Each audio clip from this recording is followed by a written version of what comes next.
right, hello friends. I'm Bernard Watts, and you're tuned in to Sports Talk with BWatts on this afternoon, along with Rob the Man Media. I want to thank Rob for allowing me to be come in his spot today since I was off work. I'm trying to get it in before I go back tomorrow. But if you don't mind, hit that like button, subscribe to the channel if you haven't subscribed on Rob the Man Media YouTube page, and we will definitely appreciate you for doing that.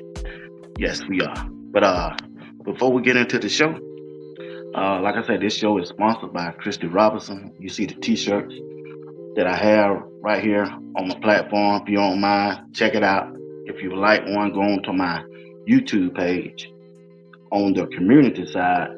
Click in that section, and you'll see the link that you need to click on for more information about the T-shirt. All right, I appreciate that. I really do appreciate y'all for your support. I do. Hey, I'm gonna get ready to bring Raw the Man Media up. And we finna get into this thing, man. We got an exciting show. It's gonna be a good game coming up. Y'all just be patient, and we finna get ready to rock. All right.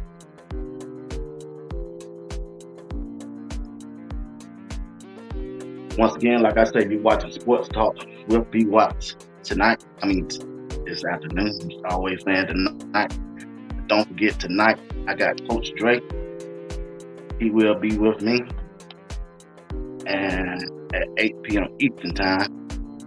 So me and Rob gonna be here for about an hour and a half or two, bringing you the best. Let me get this music out here. It's a lot on this stuff here, man. Hey, I'm gonna perfect this thing in 2 years. Knows I said 2 years. What's going on? What's going on? Rob the Man, what's How's it- going on, Doctor? Man, it's good. It's good, man. First of all, shout out to Miss Christie for the shirts that she made. I haven't got mine yet, but hey, listen, if y'all haven't got y'all Colorado shirt and y'all see that thing right now that B-Watts got on, hey, y'all better pull up. Hey, we got it out there. You got on B-Watts side. If you follow us on X, all you gotta do is click the link. It's out there where how you can order the shirts. So hey, all you gotta do is go there, hit that link, get y'all size, get y'all order in. Cause y'all That's right. know, it's some good material. You ain't gonna Good. be There you hey, go. listen, it's a gold rush for the next game. It's a gold rush for the next game. So why not get your Colorado shirt? Because it's a gold rush, baby.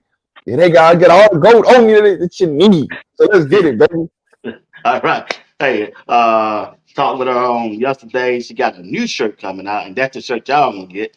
She wouldn't show it to me, but she's on a church conference now, but she'll be back the weekend and said she'll start it on, and you'll get it. You and Coach Drake will get y'all a new shirt, the new print premiere, a shirt that I ain't never seen, and I'm sure it's not. She said it's not even on their website that she done designed. She said you're gonna like it. So hey, we're looking forward to that. But Rob, let's get into the show.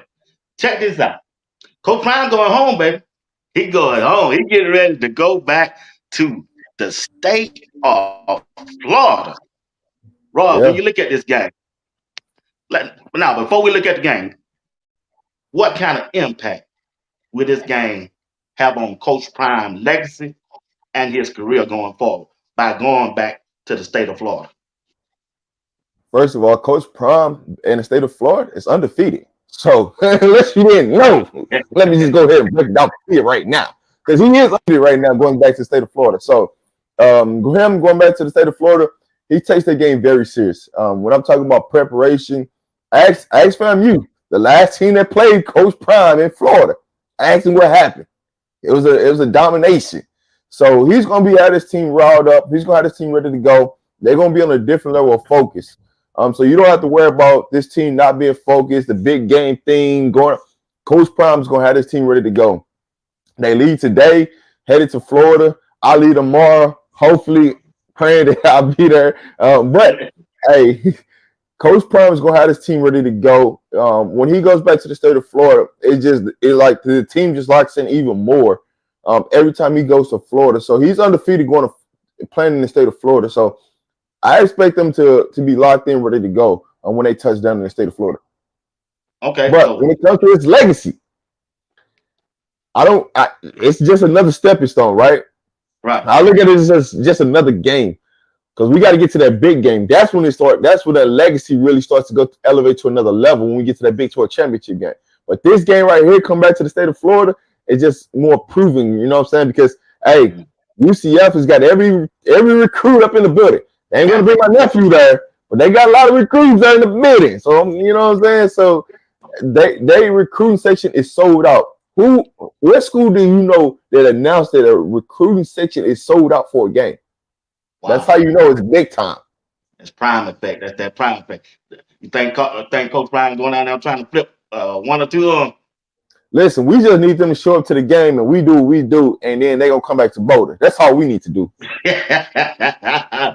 I like that answer, Big Dog. So when we look at Colorado on the offensive side going into this game, what have you seen from Colorado offense coordinator Pat Sherman and Shador as the quarterback? What have you seen that you think will make a big difference in this game coming up?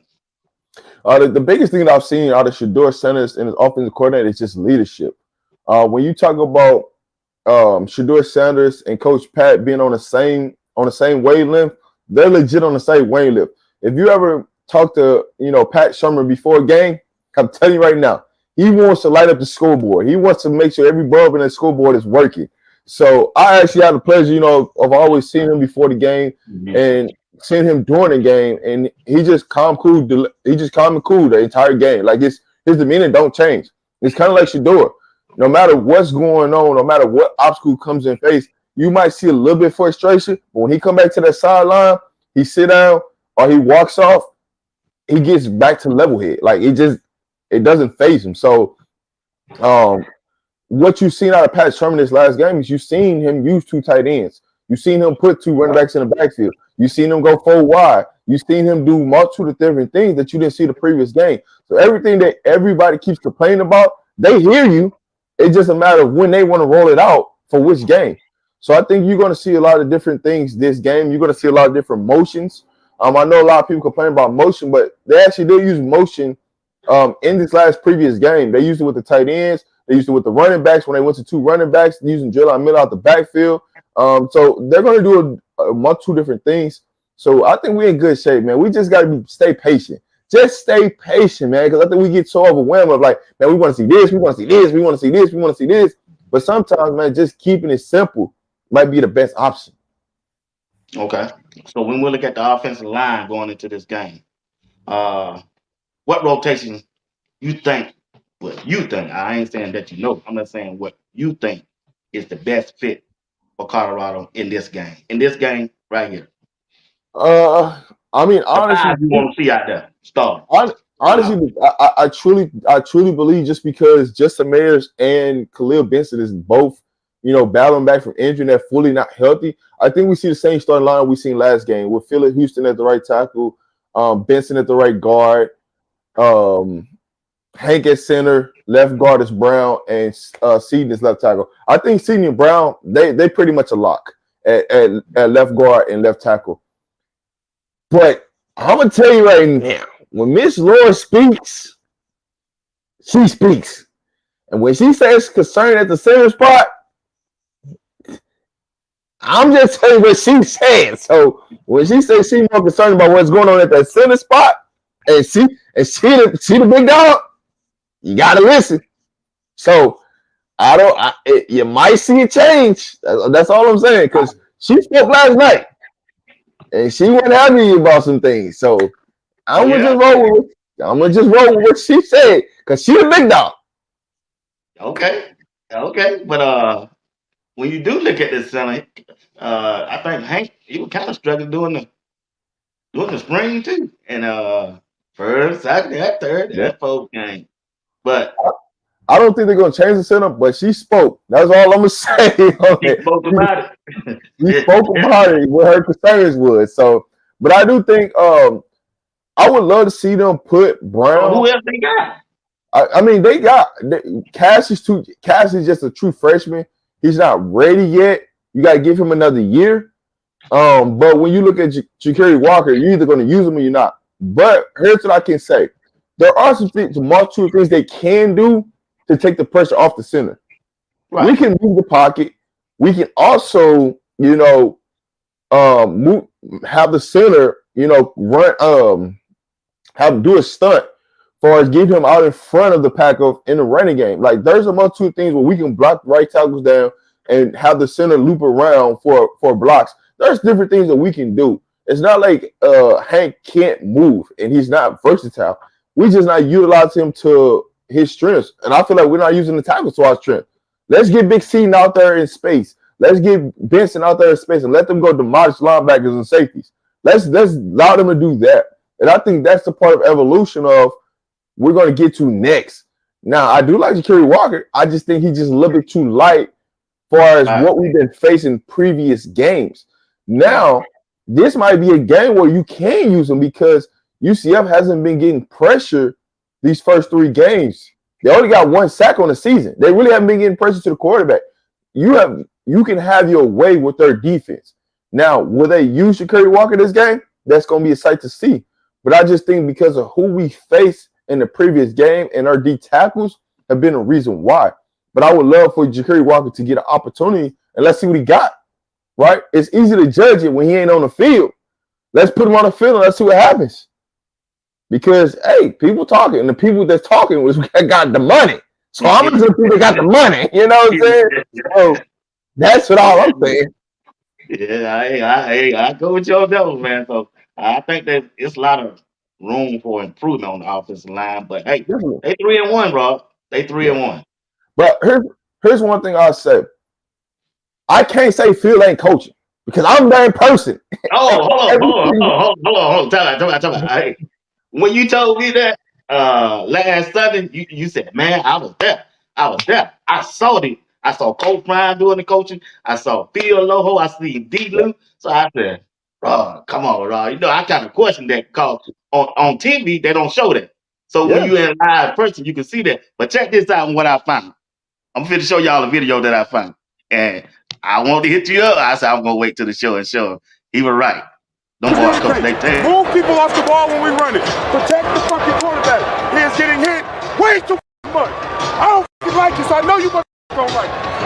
I know you like it. Take pride in not letting your man hit the quarterback. Do we understand that? Sir.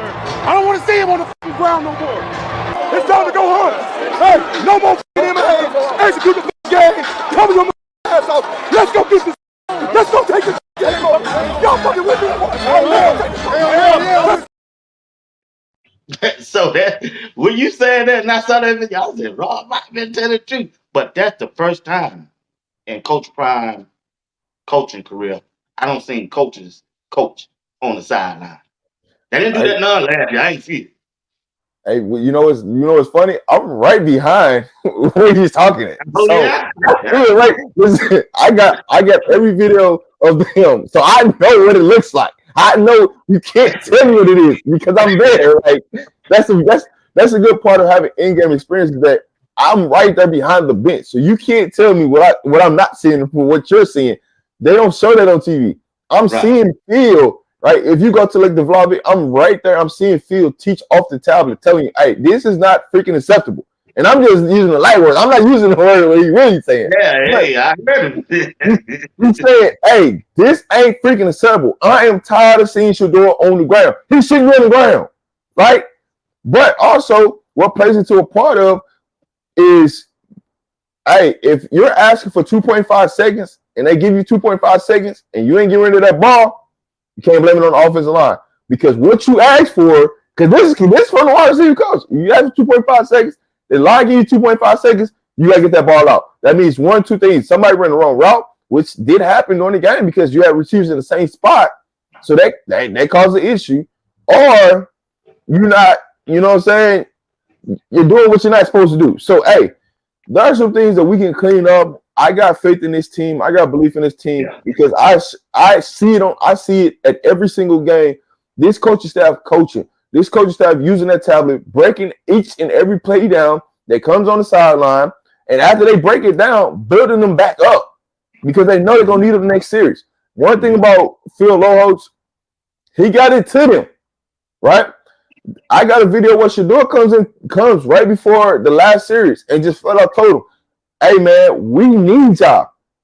All we need y'all to do is perform. Whatever happened before this, it don't matter.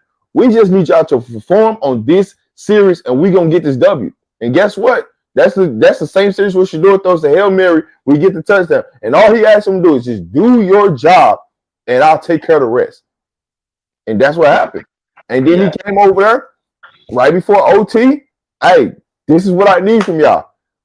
And guess what? You see them fall to that ball and the running back scored that touchdown. And Shador did what he's supposed to do, in that situation. So you're seeing great leadership from Shador. Like his leadership went up to a different level this year. You're seeing him get on the team more. You're seeing Coach Prime come over there and say something to the offensive line, saying, hey, enough's enough. It's been a time where like Phil straight up told the line. He said straight up, like, hey, listen, I'm tired of hearing Coach Prime come to me about y'all. I'm tired of it. So if I'm tired of it, what's going to happen. I got to make changes. So y'all going to figure this out right now because I'm tired of hearing my boss come to me. Well, he did go on to make some changes because, well, he was chefing them offensive line in and out until he find the right pairing out there. And that's because Prime came over there. That's because Prime came over there and had that talk. Oh, yeah. He came over that shoulder. Yeah. I knew I got. I already don't book my room for the next home game. But check this out. Now, we always want Shador to get rid of football. We understand that. But man, when you look at the NFL, the way they playing, every quarterback is out there making plays. They ain't just sitting in that pocket trying to take that hit. When you look at the quarterback from Washington Redskins, all he was doing was scrambling around and making plays. Kansas City quarterback scrambling around and making plays. So when Shador had to scramble around and make plays, he get a lot of heat about that, which I don't understand. If you look at the next level, they doing the same thing. Patrick Mahomes made his name on that. If Patrick Mahomes ain't throwing that ball on step drop to Kelsey, he's scrambling around making plays. So what's the problem when Shador do it? Man, honestly, all these quarterbacks are running around. It ain't nobody that say they got a solid offensive line with a quarterback. And all these quarterbacks are running around making plays right now. Yeah. You got to. Like, you got to think about it. The edge rushers have got faster. Like, they didn't get short. They got faster. So you got people just coming at you faster. So everybody's got to make a play. Because his last name is Sanders, that's why he's getting a lot of heat. Wow. When you talk about why he's not in the Heisman race, because his last name is Sanders. It's just that simple, right? What he's doing, he should be, right? He's been doing more stuff than a lot of people, but because here's the thing, because there are more eyes on Colorado and they can see Shador Sanders and they can see Travis Hunter and they can see every little bit of flaws that's being counted against them versus another player who's doing less than them, but they're getting them more praise because they see them more, so it's just the nature of how things go. When you see so much of some people, it's easy for you to nitpick about this, that, and the third. When you see less of people, you're going to give them more praise because there's not too much you can nitpick from because there's not a good sample size. It's just you just happen to be on every way to see Shador Sanders and every flaw that he's had, good or bad. Right. The same way with Travis. It's just going to get to a point where everything's going to be undeniable. Like you can't hate no more. You got to give praise where praise is due. And that's where we get into. So when Shador's escaping the pocket, now I will say this: half of those sacks really shouldn't have been sacked. It's just based upon where the referee spotted the ball because Shador Sanders was running, but because where they spotted the ball, it counted as a sack. If they spotted it 1 yard up, those wouldn't even be sacks. So half of those wouldn't have been sacks. So they gave him they credited him for 4 sacks that should truly been sacks. Is when he escaped the pocket up the middle, and because of where they placed the ball at, it counted as a sack. So I'll say that. So that's one of the things. So it's really like the line they play as bad as people think it played. There were opportunities. It's just we just didn't make the opportunities. Like if Shador Sanders would have did a quarterback draw a couple times, I mean they parted seas. You could have ran for 30 yards. So Shador Sanders getting opportunities just to escape up the middle. We just gotta take the opportunities because that makes the offensive line look better than what it should, like what they really are, because they are doing a solid job. I can't say they're doing a bad job because I'm watching it in person. That's the difference. When you're watching it in person and you actually seeing what it is, it's like, oh, wait a minute. Y'all killing this offensive line. Y'all killing Shador when some of this stuff is just, we just waiting too long, right? And you're watching wide receivers both run the same route. It's just miscommunication. But we came up the MAs. This thing is a beautiful sight to see when they rolling. So I think Shador Sanders is gonna be fine, man. It's just you get to see him so much, and the light is shined on him so much. That's the reason why he takes a lot of criticism about holding the ball too long. But like I always said, there's a couple things you can do. Let's start moving the pocket and make the game simpler, right? Sometimes you just need to get Shador in rhythm, right? Shador sometimes he get them happy feet because he's not in rhythm. So he's looking, trying to make that explosive play.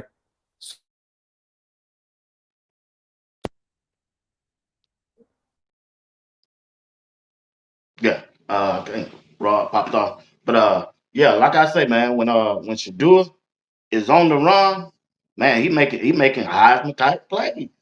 Whenever he rolling to his left, I expect Shador to make a good play. Every game that I don't seen, when Shador rolled to his left, he's making an excellent play. And he buying time to get that ball out of his hand whenever he being flushed to the left or going to his left.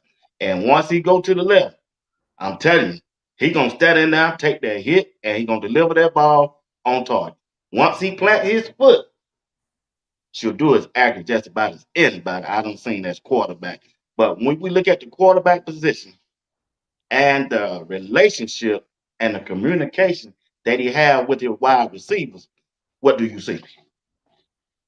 Man, the relationship he got with the receivers, it just get them the ball, man. Like they on point. One of the things that I want them to start doing more is what they do in practice. Do it in the game. Like give your opportunities for your big receivers to make plays on the outside. I think that's what we miss a lot on. It's like sometimes we get caught up in, man, we trying to get this person involved, that person involved, man.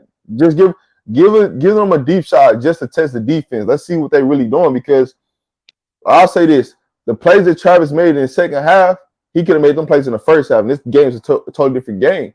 But we never gave him the opportunity to go make those plays, right? Because we were trying to get everybody involved, because you don't want it to be so overwhelmed where, man, it's Travis. But sometimes, man, when the coverage is designed to allow your big dogs to be big dogs, you got to give them the opportunities. You got to give them opportunity. So, when you look at Shador Sanders and these wide receivers, they got great chemistry. One thing about it, there ain't nobody's in their feelings. And a lot of people out here saying, man, free the O's, free this, free that. But their chemistry is everybody's together. Nobody's hating on nobody. Everybody is there to help each other win. And Shador could have easily had over 400 yards easy. There's a lot of throws that Shador missed that he normally hits. And I'm talking about Jimmy Horn. I told Coach Dre and Steve, that's the worst game I ever seen Shador play Saturday. The worst game I done seen personally. But other than that, hey, he still won the game. He still had good numbers, but he wasn't going to throw him like he was doing the other day. Go ahead. I'm gonna say this: if he hit Jimmy Horn on 2 of those slants, it's to the house. It's to the crib. I'm just talking about just get like the ball hit the ground. Like if the ball hits up and hits his hands, it's to the end zone. There's a couple times where they gave us the right coverage. We just couldn't get the ball in our playmakers' hands to just take off. So the chemistry there is just a matter of just us just getting settled in. When we're settled in, you can't really stop this offense. It's just a matter of us just getting settled in. And so when we have successful drives, them 10, 12 play drives, you're like, man, why can't we do this every time? Right. Why? Yeah. Why? Like we know we just go score. We know we got everything on offense. And the crazy thing about it is when we do run the ball in the pistol formation or with the 2 tight ends, We've been successful at it. I just want to see some play action out of when we go to the like our 2 tight end set that we have, or when we go to our 2 running back. I actually the set that I love the most this weekend that I wish we never got away with is when we went to 12 personnel. We had 2 running backs in the backfield. Right. That's the formation that we could have really towed them up, because when they start going for them handoffs, they start running it up. I know when they start going for them handoffs, and you had Draymond Miller leaking out on the other end. If Shedeur fakes that and just gets the ball out to Draymond walks to the end zone. I'm talking about 40 yards to the end zone. I didn't know, boy. He put a move on one of them. Man, hold on, Rod. Hold on. We're gonna be in. We got another hour and a half. Y'all chill. I ain't going nowhere.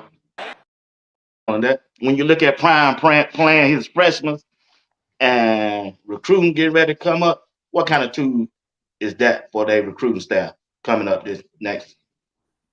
It's honestly just a test to say, hey, listen, we're not gonna recruit a big freshman class, but if we recruit you, you coming to play. We're not looking to redshirt you. You know, that's what people got to realize. Like, you could be mad about Prime not getting 25, 30 kids in the freshman class, but at the end of the day, the kids that he is getting in the freshman class are playing. Now, there's a couple of them that hasn't played yet, right? Like your Brandon Hoods, your Goldbergs, and Cam, because Cam is hurt. But I think if Cam was healthy, you see Cam out there. You see him doing this. You'll see something similar to what you see Draylon doing. Him giving opportunities to the freshmen just goes to show you, like, listen, well, we're telling you, if you come in here and you ready to go and you're locked in and you understand that, hey, I got to study film, I got to come out here and I got to practice hard and I got to do my job every day, you're going to get your opportunity. You're going to get it. Right. But you got to be patient, right? A lot of people think like, man, this, that, and the third should be happening. But sometimes, man, there is an adjustment between high school and college football. There's a big adjustment. So some kids everybody's on a different learning curve. Everybody's on a different development curve. So who you might want to see, sometimes they might be missing something in their development piece that they haven't got yet, that, hey, the wake-up call ain't hit yet. But when it does, when everything clicks, you're going to see them out on the field. Prime is not going to just put somebody out there on the field that ain't ready. He's just not. He's not. He's going to protect the kid in that situation at all costs. So what you seeing out of Draylon Miller is you're seeing them put in packages. I want them to actually stay with the 12 personnel and Draylon in the backfield because it opens up too much explosiveness. Now, can we run that in the red zone? Because I think we run that personnel in the red zone, I think we even more successful. Because now you really got a run pass option of like, hey, if you bite on anything out of this running game, you got Draylon Miller coming out the backfield. And guess what? Draylon Miller is going to be lined up, matched up with a linebacker. So you know what that is. It's money time. You got a wide receiver lined up on the linebacker, and you see what kind of moves that kid can put on you. It's a boom, boom, he out of there. You know what I'm saying? So you got to use matchups. And what you like out of that's just scheme right there.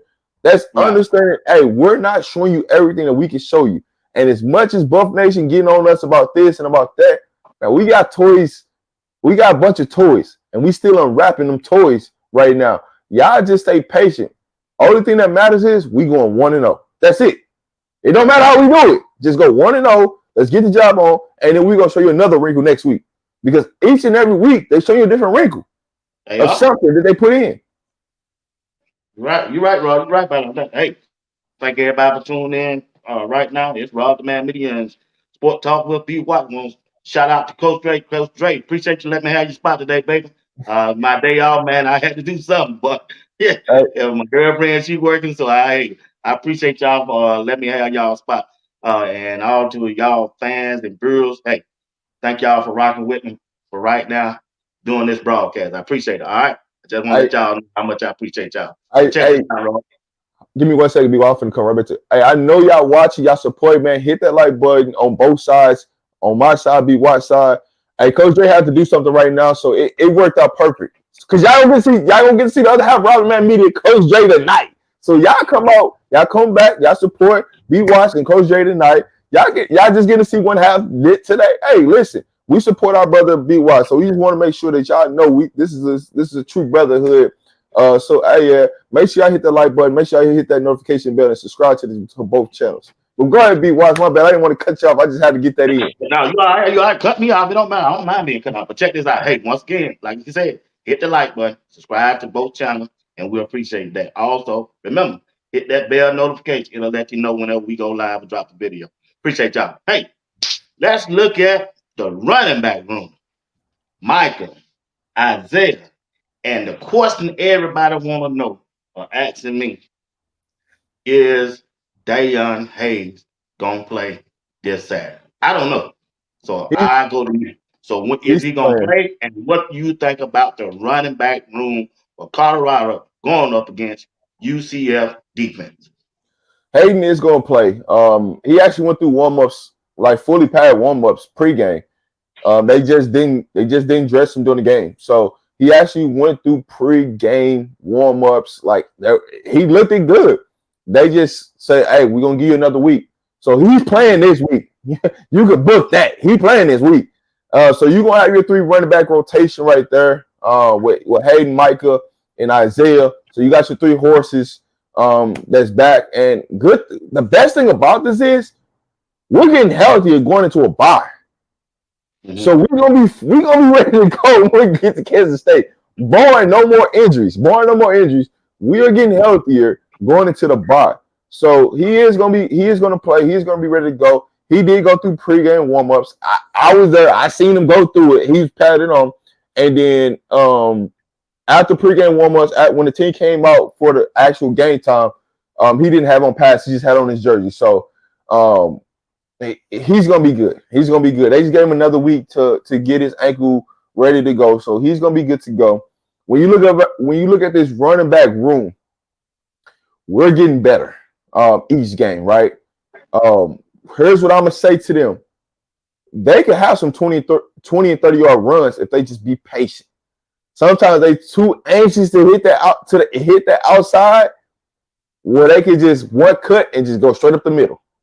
Because the way they're designing these runs, it's opening up a lot of opportunities for them, but they're not following the right blocker. It's a lot of times where if they just run behind Khalil, it's a home run, but we just missing it. It's some times where Brown has opened up some holes and they just missed it because they too anxious to hit the outside. So if we just be patient for 2 seconds, just slow and then just burst, you fall behind Benson, it's opening some holes. I'm telling you. If you go back and watch when the running backs run towards Benson's side, if they stop trying to hit the outside to get to outside and just one cut and run right off the heels, the butt of Benson, hey, 20, 30 yards, easy work. So okay. I go look at that then. Because most of the time I see them, they be running to the left. Everybody running to the left. See, listen. Right? Yeah, Benson's on the right. But if you go back when they run the ball to the right, I'm telling you, when they run the ball to the right, if they go clear off of Benson, but he's mauling people. And the holes are open. It's just we're too anxious. Man, I gotta get around that edge. Because if I get around that edge, I'm not gonna take a lot of hits. Yeah, they trying. Yeah, that's exactly what they ain't. They too anxious. They know they ain't finna get it in about 10 more snaps. So yeah. They gotta be patient and read their holes right. I mean, you gotta think about it. When you only getting 7 to 10 carries a game, when you trying to hit that home run, if I hit that home run, I'm staying in it. You know what I'm saying? Yeah, I understand that with me now. You're right about that one. How many rushing attempts you think Colorado as a team gonna have this Saturday? I know you got to put in the weather. You don't know how the weather gonna be. How many attempts you least? To me, I was telling Steve other last night. They ran the ball this past Saturday. They ran. Yeah, Shador had 11 carries. Isaiah had, like, I want to say 12, between 12 and 15, and then Micah had some like 9 and 10.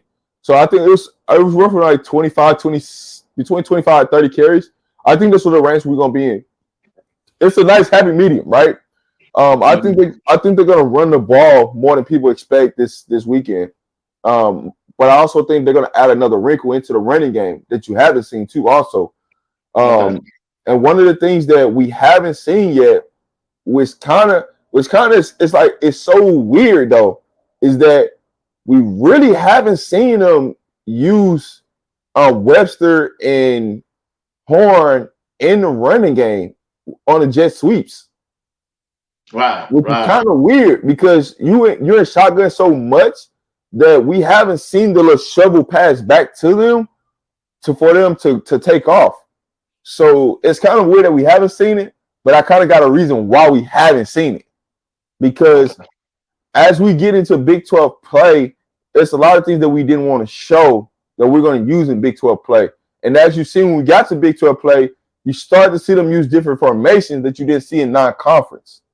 So there are some things that they could be waiting to open up that they're going to have designed for Jimmy and Webster because they're Florida boys.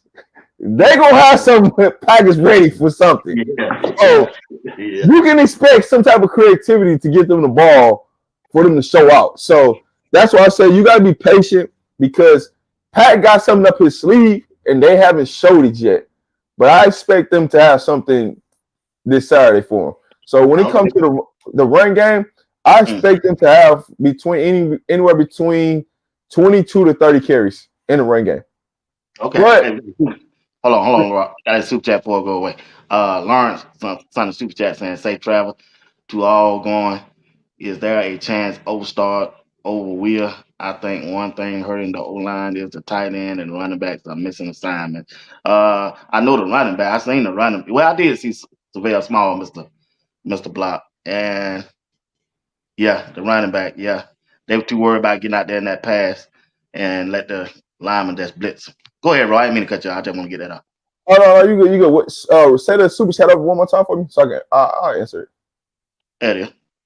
Okay.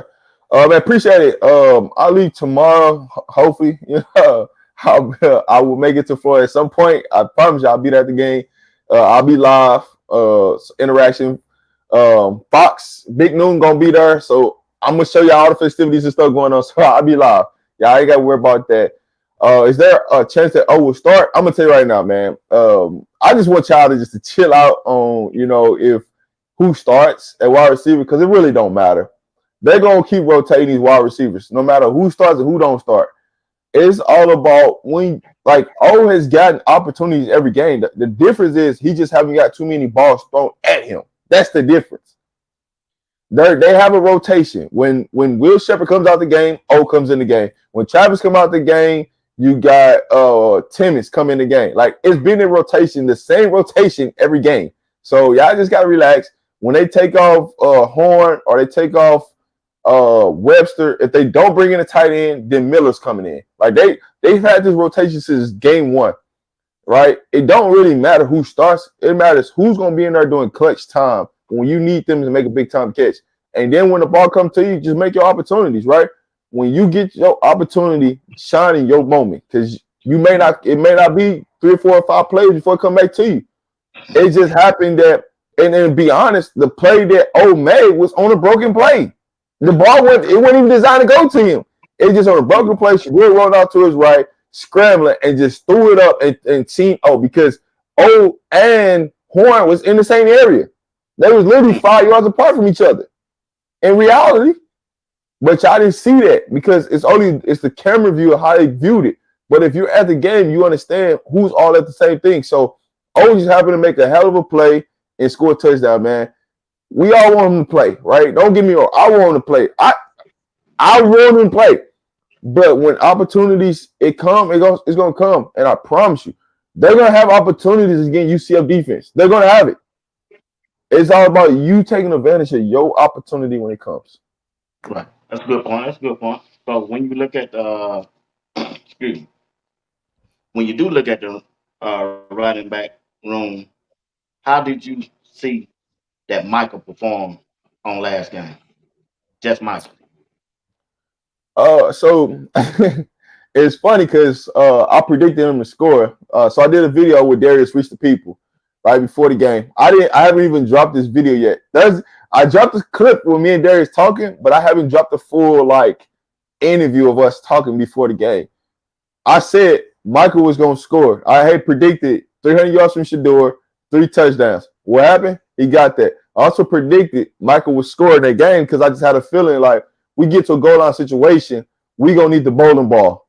Because that's what Michael is. Michael's a bowling ball. If you give him a full set of speed, you're gonna have to make a business decision. Do you want to go tackle him? A lot of people don't want to go tackle Michael, and he ain't going down on first contact. But overall, what I've seen from Michael, just patience, right? I know what he can do if you give him opportunity in short yardage, he's gonna get it every time. You give him opportunity in short yardage, he's gonna go get it. It's just now just being patient behind the offensive line because he's so smaller than the offensive line. You really lose sight of him in the backfield. So when he starts to go one direction, if he puts his foot down and just takes off, he's gonna hit explosive plays. Just like you seen on that first play of the drive where he hit for 12 yards and he almost hit it for a home run. Because if that dude to make that shoestring tackle, that was a touchdown. Because there wasn't nobody in front of him. Because the safety already took himself out the play. So what you see from Micah, from a true freshman standpoint, he's ahead of schedule because not a lot of true freshmen play. Now, running back is one of the easier positions for a true freshman to come in and play. But what he's doing is he's getting more confident week by week. And his goal is he ain't redshirting, and he's accomplishing his goal. So you got to just keep proving why you're not going to redshirt this year. And that just keeps stacking up. And as each game goes on, the more confidence is going to build. So where Mike is at, he's just building. He's just building the house right now. Just like building on top of building on top of building, brick on top of brick on top of brick. So I like where he's at. And just keep getting confidence. And now that we get another running back in, right? So now you got another running back in the situation. So now how many carries do you get? That's going to be the true question because now you got to share with another person. So it's going to be interesting to see. Yeah.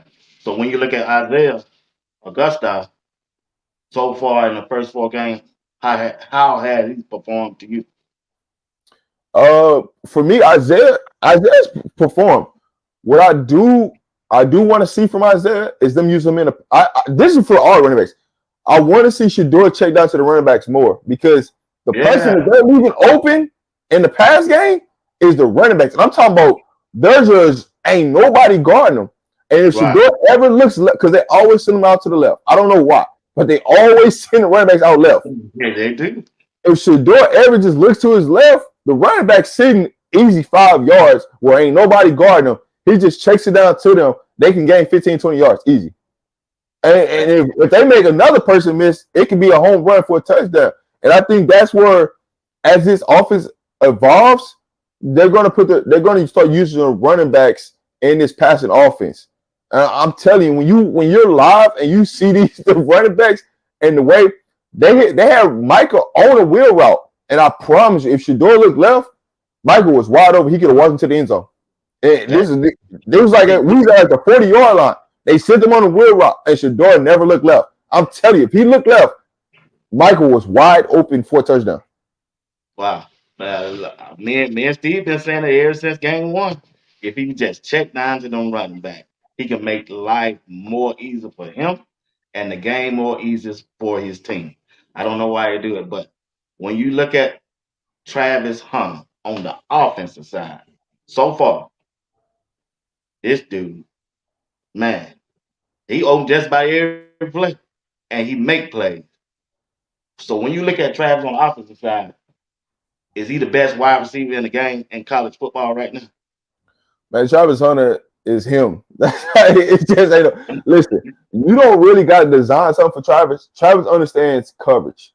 So even if a route is designed to do something, Travis understands where to sit his route down and where to accelerate.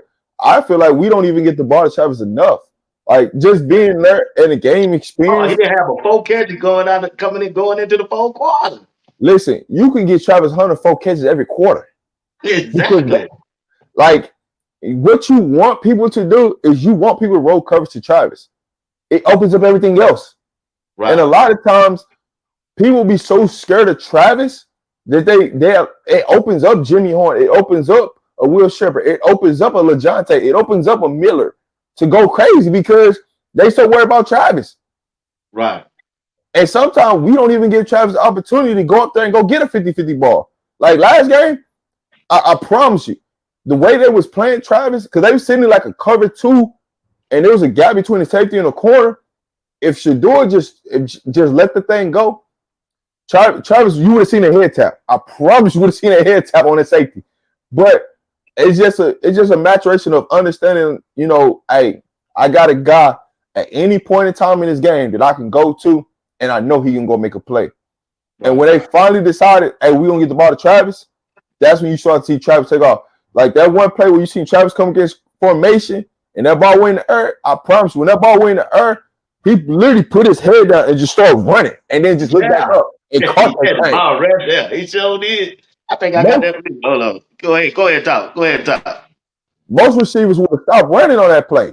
They literally would stop. Like, they would have like, hey, that's overthrown. Travis like, nah, dog. If the ball in the air is mine, I'm gonna go get it. And you lucky he slipped, because if he didn't slip, he walked into the end zone.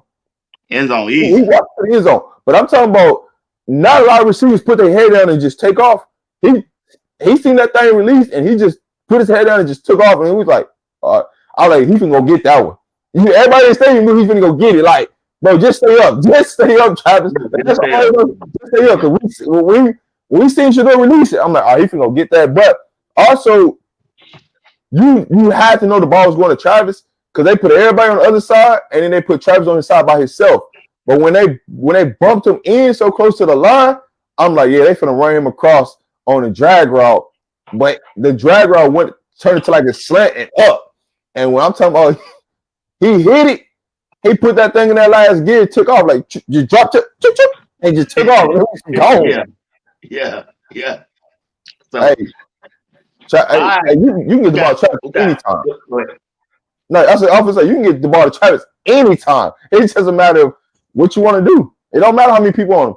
It don't matter if you put 2 people, 3 people. Travis Hunter gonna find a way to get that ball.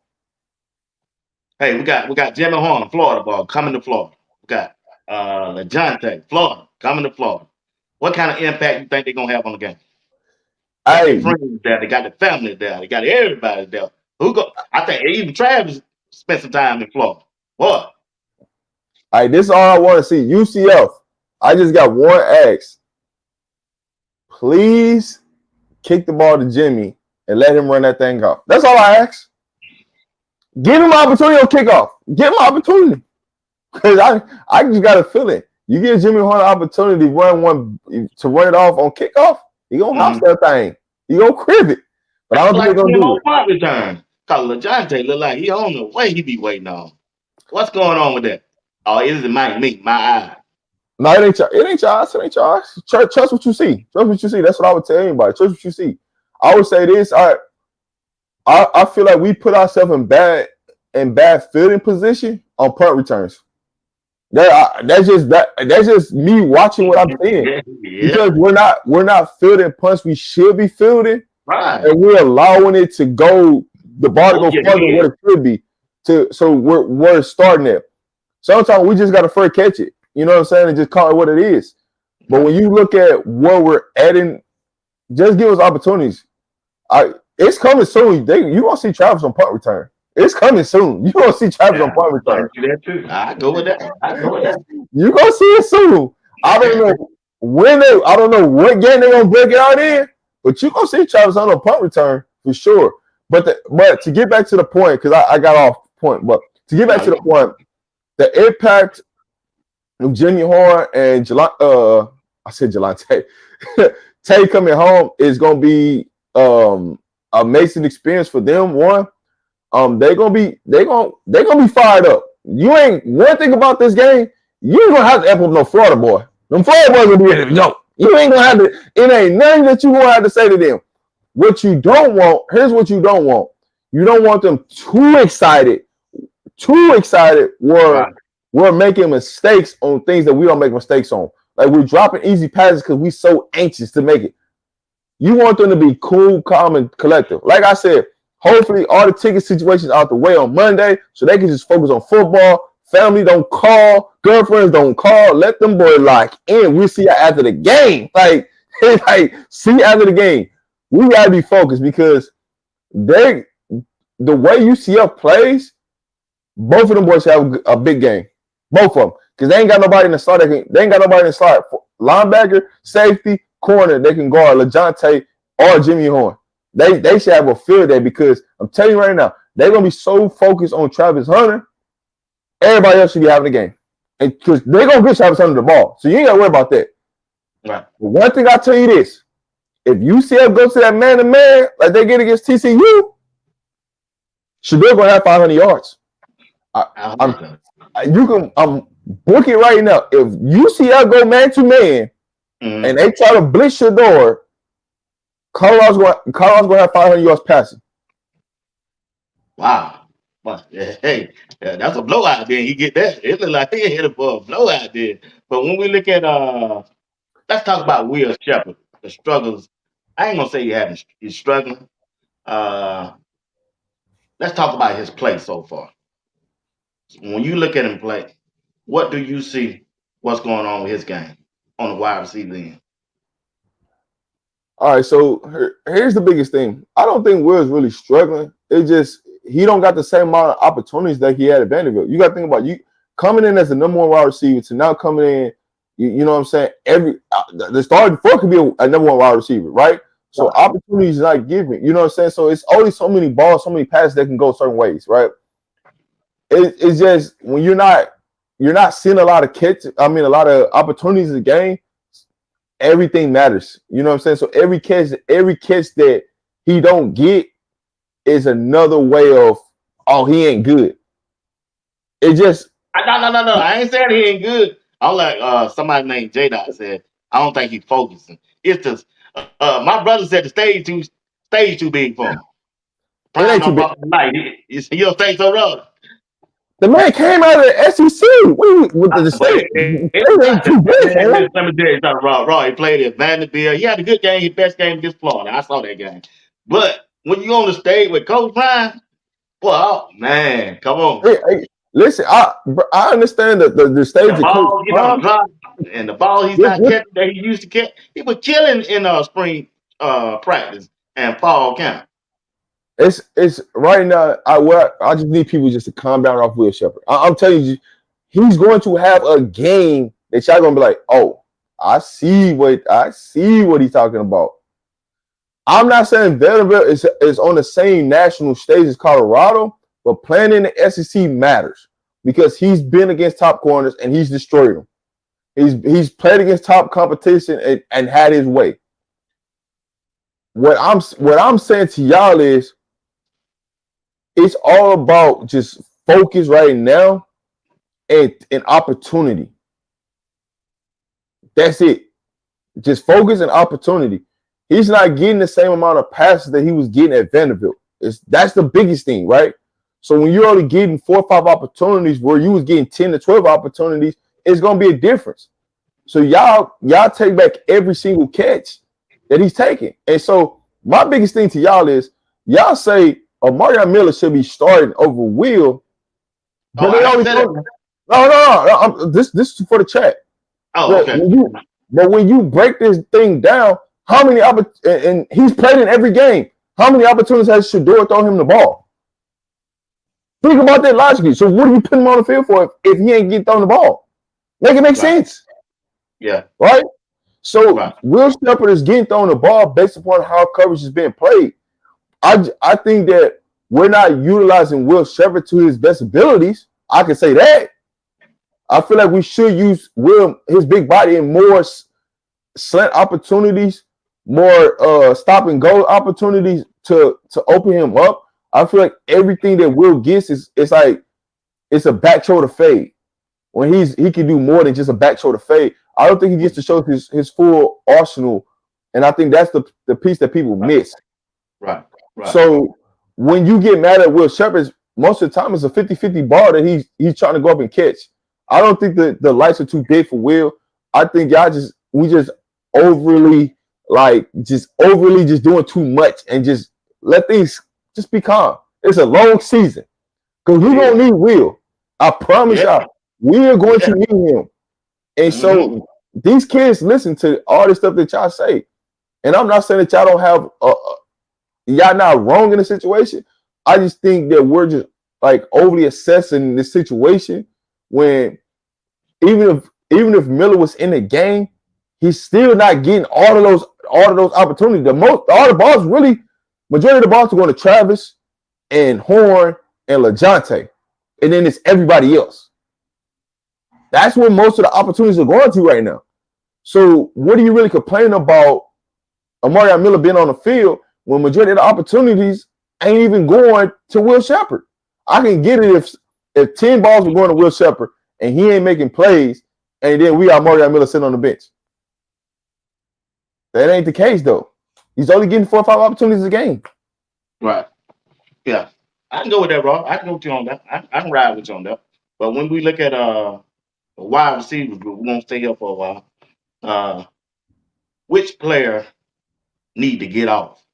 What I mean by getting off early to bring that confidence to the offensive side of the ball and move the chains as they continue to drive down the field for a touchdown. Which player should need to get off?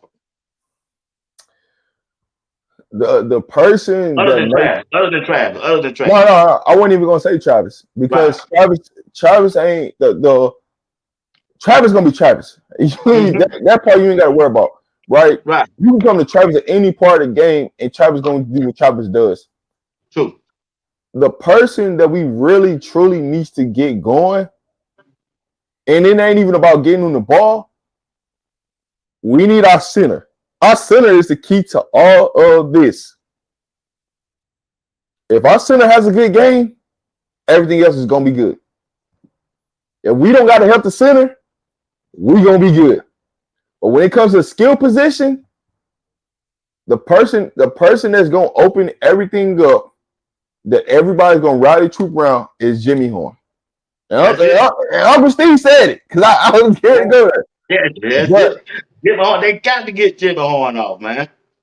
It's not a got to. I just the spirit of Jimmy being back home in the state of Florida. He been wanting this game. He wants this game.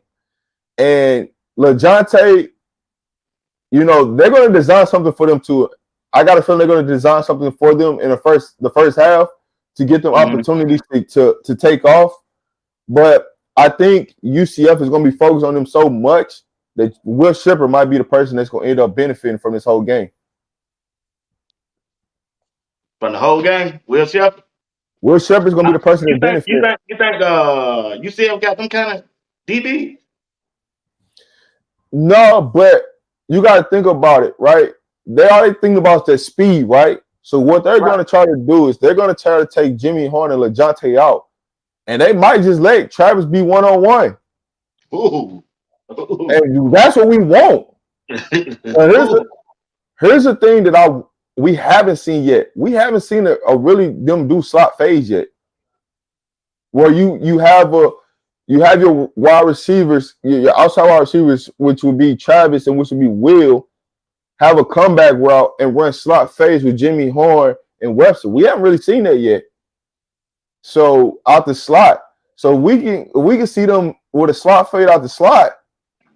You're gonna have a couple touchdowns because the biggest thing that I see out of this game, we can't score too fast and leave our defense out there. Because I got a feeling we gonna hit some home run plays, right? And we gonna give them the ball right back. And we got to keep our defense fresh. So that was the biggest key that helped us this last game was our defense was fresh because we control the game. When you look at it, we had the total time of possession during that game. So our time of possession gonna matter this game. We score too fast and keep our defense out there. Even while our defense is playing so good, we got to keep them fresh. So my biggest thing right now is make sure we don't score too fast, too many possessions. Yeah, that's me. That's my concern since game one. Yeah, the defense, leave that defense. I don't want to talk about defense right now. I want to talk about them in the other block. But check this out. But here's the thing. I'm gonna say this last point. And we're gonna move on. That's how TCU lost that game. They were scoring too fast, and when they needed to slow down and put a possession together to burn clock, they couldn't. That's how they lost that game. And they should have. TCU should have won that last game against UCF. That's truly how they lost. Yeah, I saw the game last night. Steve told me to go back and watch, and I watched it. I think about 1 o'clock in the morning. I was watching that game. I said, "Wow, you know they darn near blow them out for ass." Yeah. Yeah, but okay. Talking about Jim. Oh yeah, this is what I wanted to ask. Gus Malzahn versus Coach Prime. Coaching matchup. Coach Malzahn got the experience. Coach Prime now played at a high level, college and NFL. When you look at these two coaches, what do they bring to their team?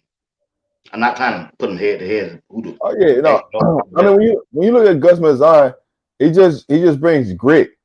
Like that blue collar grit is what he brings to the table. All his teams, I don't care whatever team you want to look at, they have been able to run the ball. He gonna find a way to run the ball. I don't care. They gonna find a way. They're gonna be grit. And when he's had success is when he's had a mobile quarterback, a quarterback that can run the ball, but also capable of making throws to beat you in the passing game. That's what he's been. He's coached Cam Newton, won a national championship with Cam Newton as offensive coordinator. And then left and went and did his own thing. And he's had success at just grit and grind. And he's a pure definition of grit and grind when it comes to as a head coach. And he's done it his way. He hasn't done it the formula way of college football. He's done it his way.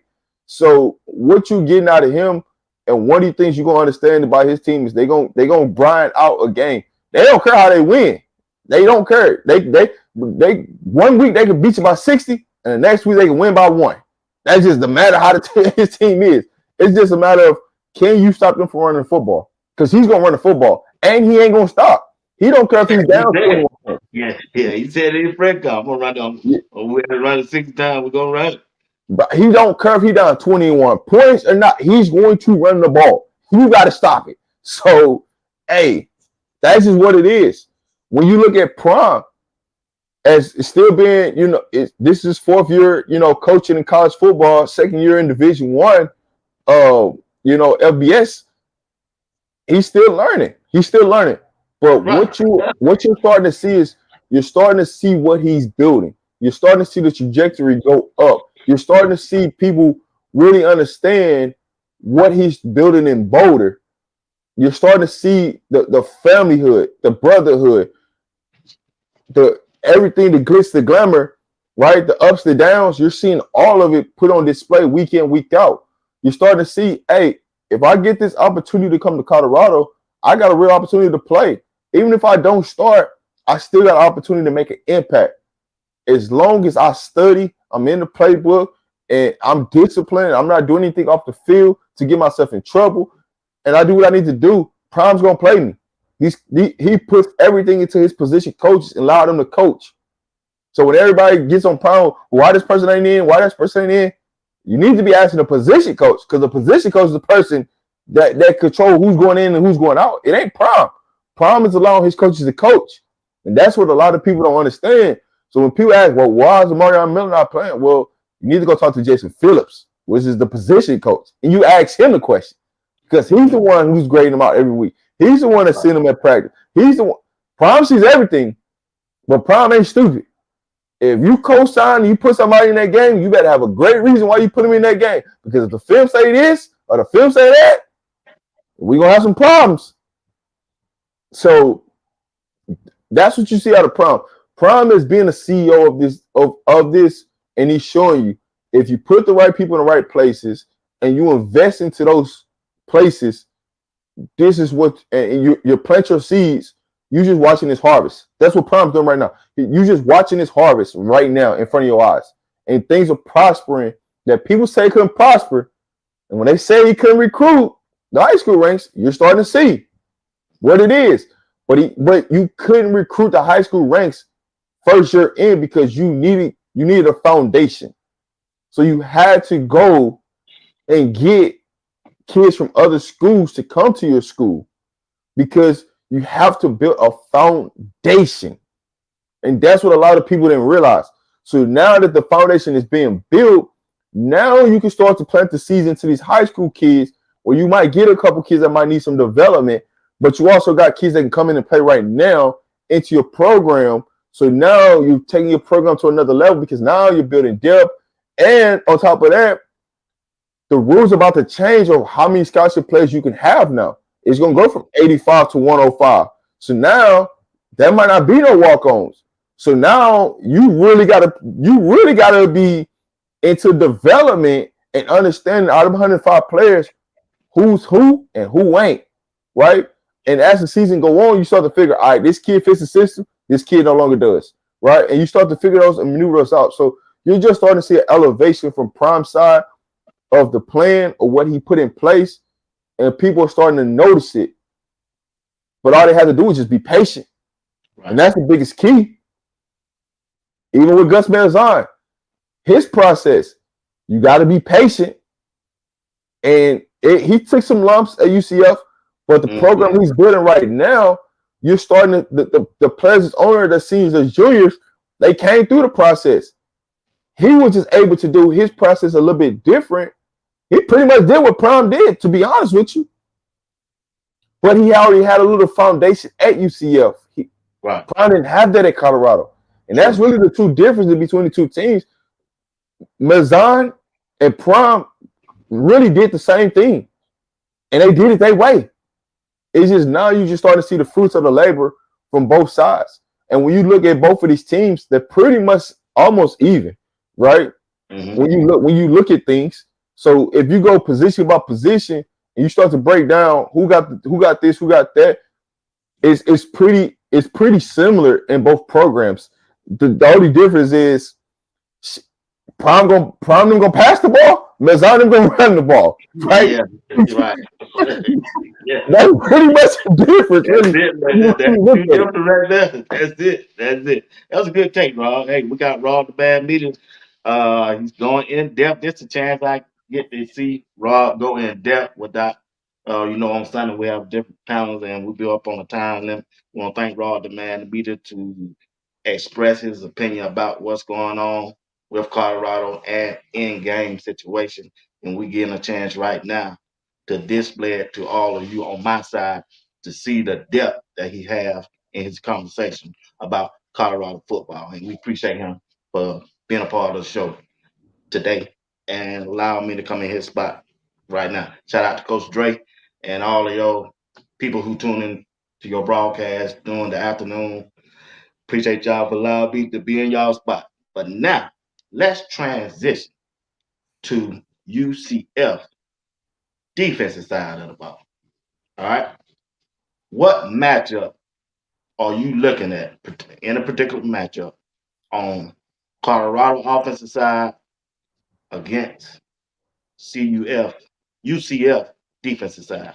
Which two players? One each on each side. What matchup? Honestly, I'm looking at it's just position for me. The secondary versus our wide receivers. It's just flat out that simple.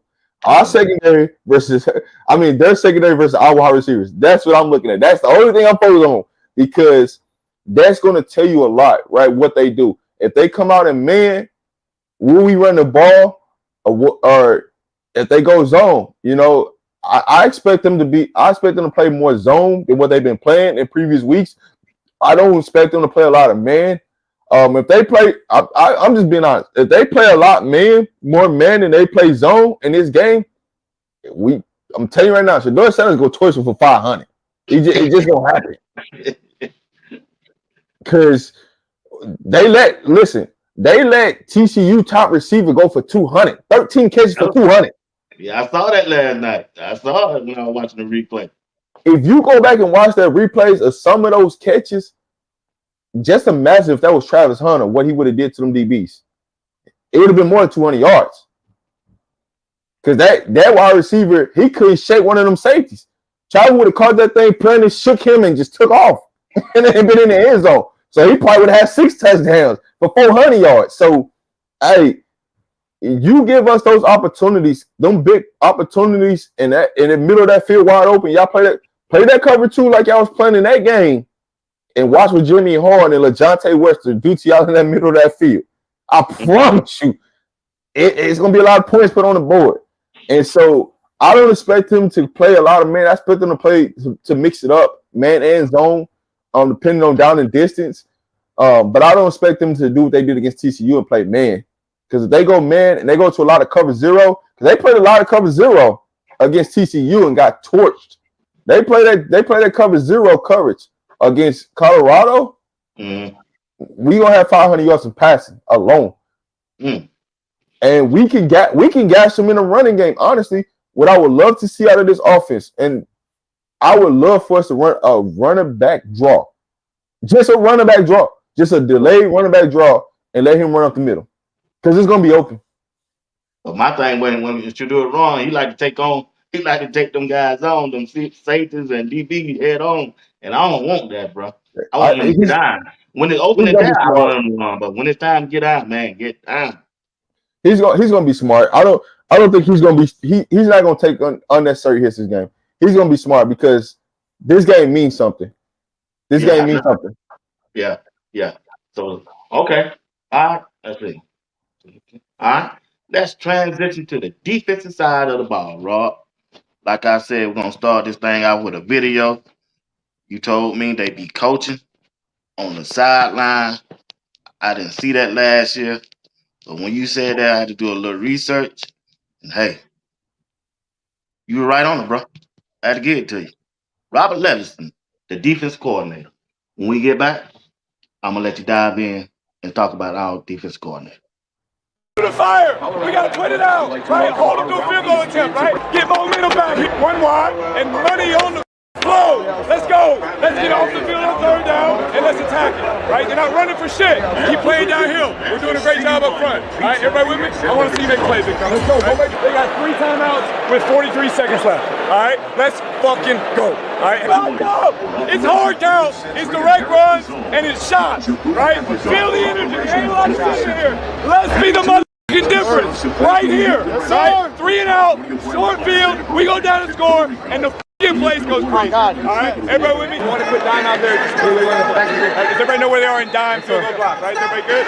All right. The impact on Robert Livingston, the defensive coordinator, has had on this team has been tremendous. You have to give Coach Prime credit. I think he went out and found a young defense coordinator who can relate to the young players there instead of that old time defense coordinator that we used to or that we wanted. But when you look at the things that he have done and brought to CU on the defensive side of the ball, what really stands out about Robert Livingston as a defense coordinator to you? Money on the floor, money on the floor. He said money on the floor. I know, but I thought somebody you died when I heard that. But on a serious note, man, just the energy. That's the biggest thing that like just stands out. Like when you see Robert Livingston on the sidelines and him interacting with the players, you just see the energy. You just see him just the grit. Like he understands, like, man, listen, if you just do this, this crowd is going to get rocking. Yeah. And he understands it. He understands how to get to the players and allow them to be them without trying to overwhelm them with this process of do this, do that, do this. What your eyes tell you to do, just go do that.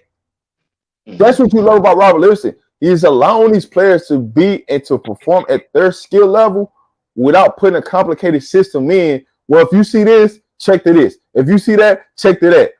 Like, nah, this is what we doing. If you see this, we got a game plan. We even practice this all week. We know what's coming. When you see this, just go fly. Mm-hmm. You see our safeties just go fly. Like, just a lot of times you were seeing a lot of judgment, looking to the sideline. When they call a defense, it ain't that much looking to the sideline. That's what it is. We sticking with it. But with the what makes everything go is the tremendous work that they put into this defensive line. That's what makes all this. That's what makes all this works. Like you look at our linebackers, our safeties, and you can't. What can you really get mad about our secondary? There's nothing, and that's Robert Livingston back there. He's got the secondary. There's not too much things you could be mad about week in, week out about secondary. But the thing, the engine that make all this stuff go on our defense is our defensive line coaches. Coach Sapp, Coach Lewis, and Coach Dancy. They coaching. Mm-hmm. Coach Lewis, he ain't the one to play with. I promise you. Don't do your job. You give him 2 more 3 years, he's gonna give him a head coaching job.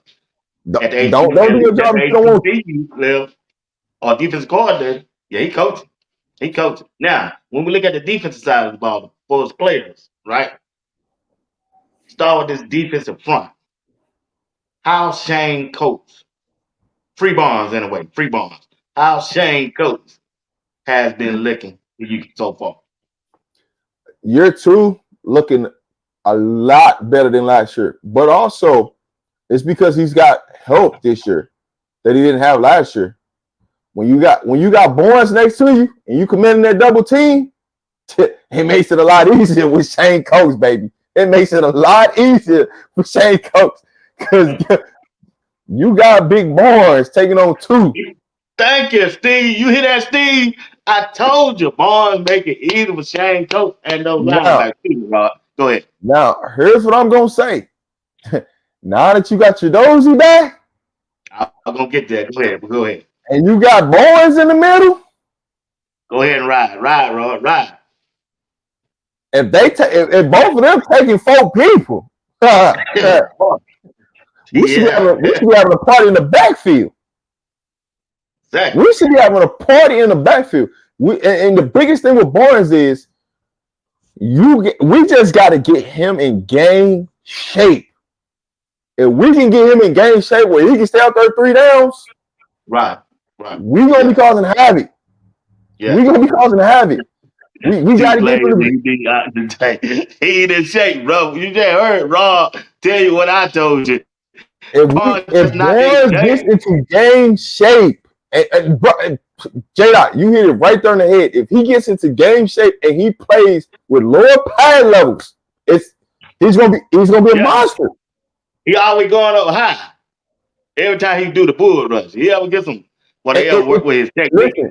Listen, BWatts, if he goes lower, he just runs that dude over, and he's in the quarterback lap. If he don't come up high and he just stays low, he's falling right through that man. He's gonna be in the quarterback's lap. And guess what? Let's get the stacks then. The edge rushers. Yep. The edge rushers. Yeah. But that's the thing, is that the edge rushers are doing that job so much is that the interior is not making the sacks. That's really how. Just think about it. When Shane Coates made that sack, it's because he had 1-on-1 and Barnes just took out 2 guys. Exactly what it was. So if you can get that dog out of Barnes to just play every down with low pad level, and one of the things that you need out of Barnes is take the technique they're using. You take one of them guys and you turn his ass sideways, and you block up 3 people. If you take your man that's in front of you and turn him sideways, guess what? You got to run into our dogs. Because guess what? They headhunt. Bentley and Hill Green headhunt. So, hey, boy, lower pad level and turn that man that you got in front of you, turn him sideways. And I promise you, you're going to be making a lot of plays. Yeah, I like that. Since you said Shadozi coming back, what impact you think you're gonna have in this game coming up? Amazing bully on the block. Amazing one, because listen, you get Black Bully one-on-one coverage. Hey, you talking about making some plays in the backfield? It's gonna be some plays made in the backfield. It's gonna be a lot of money on the floor that we're gonna be grabbing. So I like our opportunities with that one. We haven't really got to see Black Bully and Barnes on the field at the same time. Right. So you get both of them, and I would literally line both of them up in both B gaps and let them. And the center got to make a decision. Who you taking? Which one side? Yeah. Which side? Yeah. That's good. I'm not even lining up. Okay. I'm not lining. Listen, Coach Dre is not. Listen, I am not lining Barnes up on the nose tackle. I'm not lining Shadozi up on the nose tackle. I mean on the center. I'm lining both of them up in the B gap and make a decision. You want to make a business decision. Who are you blocking? Because the next thing is, If the center picks wrong, guess what that's gonna lead? One of the linebackers to come in there and smack the quarterback because something's gonna be open right up in that middle, and the linebacker, or even this is what we could do. We ain't got to send a linebacker. Make the center make a decision on which one he's gonna pick up. Say he goes to Barnes. Allow the defensive end to loop around, come straight up the middle, and hit the quarterback. We can run some stunts because when you get your Dozie in there and you get Barnes in there, you can really do some stunts where they can take out 2 guys, 3 guys, and you can loop somebody around to come in and make the sack. And I've seen it happen. I've seen them run a stunt where they allow Arden Walker to come around and make a sack. So don't tell me what it can't be done, because it can be done. But I will line both of them boys up in a big gap, and you got to prove to me that you can move both of these boys. Yeah. I think that's you're right. Them the 2 dogs up front. I would like to see on least first and second down together. And whenever they get ready to do their little package, I think that's who you will see on first and second down. I would love to see that combination there. Then let McNeil and Coach come in on third down. So when you look at the defensive end so far, BJ Green and Hayes, they I know they ain't got the sacks that we want to see, but they've been doing a decent job so far. BJ Green looks like he getting ready to turn up, man. Listen, they've been doing a great job. I think people are giving them a lower grade because they don't see the sack total. But what they're doing in the running game is setting the edge and just coming down and just nailing running backs and quarterbacks on the run. Like, we wasn't getting that from our edges last year. Like, just literally think about what they're doing. Like, if you go back and you watch our edges from last year, they wasn't setting the edges and run. They wasn't coming down the formation and just killing people. Like, these boys running with their head cut off and just getting loose. It's a matter of time. All they just in the passing game, when they get to third down and long, we gotta finish plays, but also we gotta fix something on our personnel on the defensive line on third downs. Yeah, man, that's a key. That's the thing because Green don't always pass rush on third downs. He doesn't always pass rush. And then if he is pass rushing, he's not always lined up as the edge. He's a lot of times lined up as the defensive tackle in a sense, or standing up as the defensive tackle. So I think they're going to tweak something. They're going to tweak something on third down and longs on, creating pressure. Something's going to change there this week. I don't know what they're going to change, but something's going to change there. If there's something about this third down and quarterback keep running the ball on that, I say if the linebacker coach noticed this, I mean, come on now, defense coordinator. Yeah, but I will say this though, this only happens in the first half. Somehow, some way, we figured out the second half, but the first half is when it's really all of this is happening. So we listen. The game we figure out how to play fast in the first half, the second half gonna be easy. Yeah. And that's all we got to figure out is how do we play in the first half? How do we fix our first half mistakes? Because the second half is just getting easier. Each game, the second half is getting easier because our defense is lights out in the second half. But how do we fix the first half? How? That's the major question that we got. We can fix the first half. Now, granted, I can't put it all on the defense the first half of the last game because our special teams gave up 10 points. Our special teams don't give up the 10 points. This is a walk. We walk away with that game in the second half. Right. I agree with you on that. I agree exactly on that. I'll go with you on that. Now, when we look at the linebacker group, hold on. Runner comes out for this snap. Ooh, Marshall. Oh, goodness. How many times have we seen Nikai Hill-Green lower the boom? Oh, my goodness. I love Nikai Hill-Green. The pairing of Hill-Green and Bentley has made a major impact on Colorado defense. Will they have a major impact in this game this Saturday? If they don't, we're going to be in trouble. They got to have a major impact. Yeah, we got KJ Jefferson and we got RJ Harvey coming down there shoot with us. When they interviewed Bentley said, this game here ain't going to be for the faint of heart. You got to buck up your chin strap and let's go get it. Listen, on third downs, you might see one of them in there just Yeah, why because. they take him out, Rob? What's the purpose of taking him out? People keep telling me they can't guard the running backs out the backfield, and they're not good in pass coverage. If they good on first and Well, second, why they can't be good on third? see, here's the difference.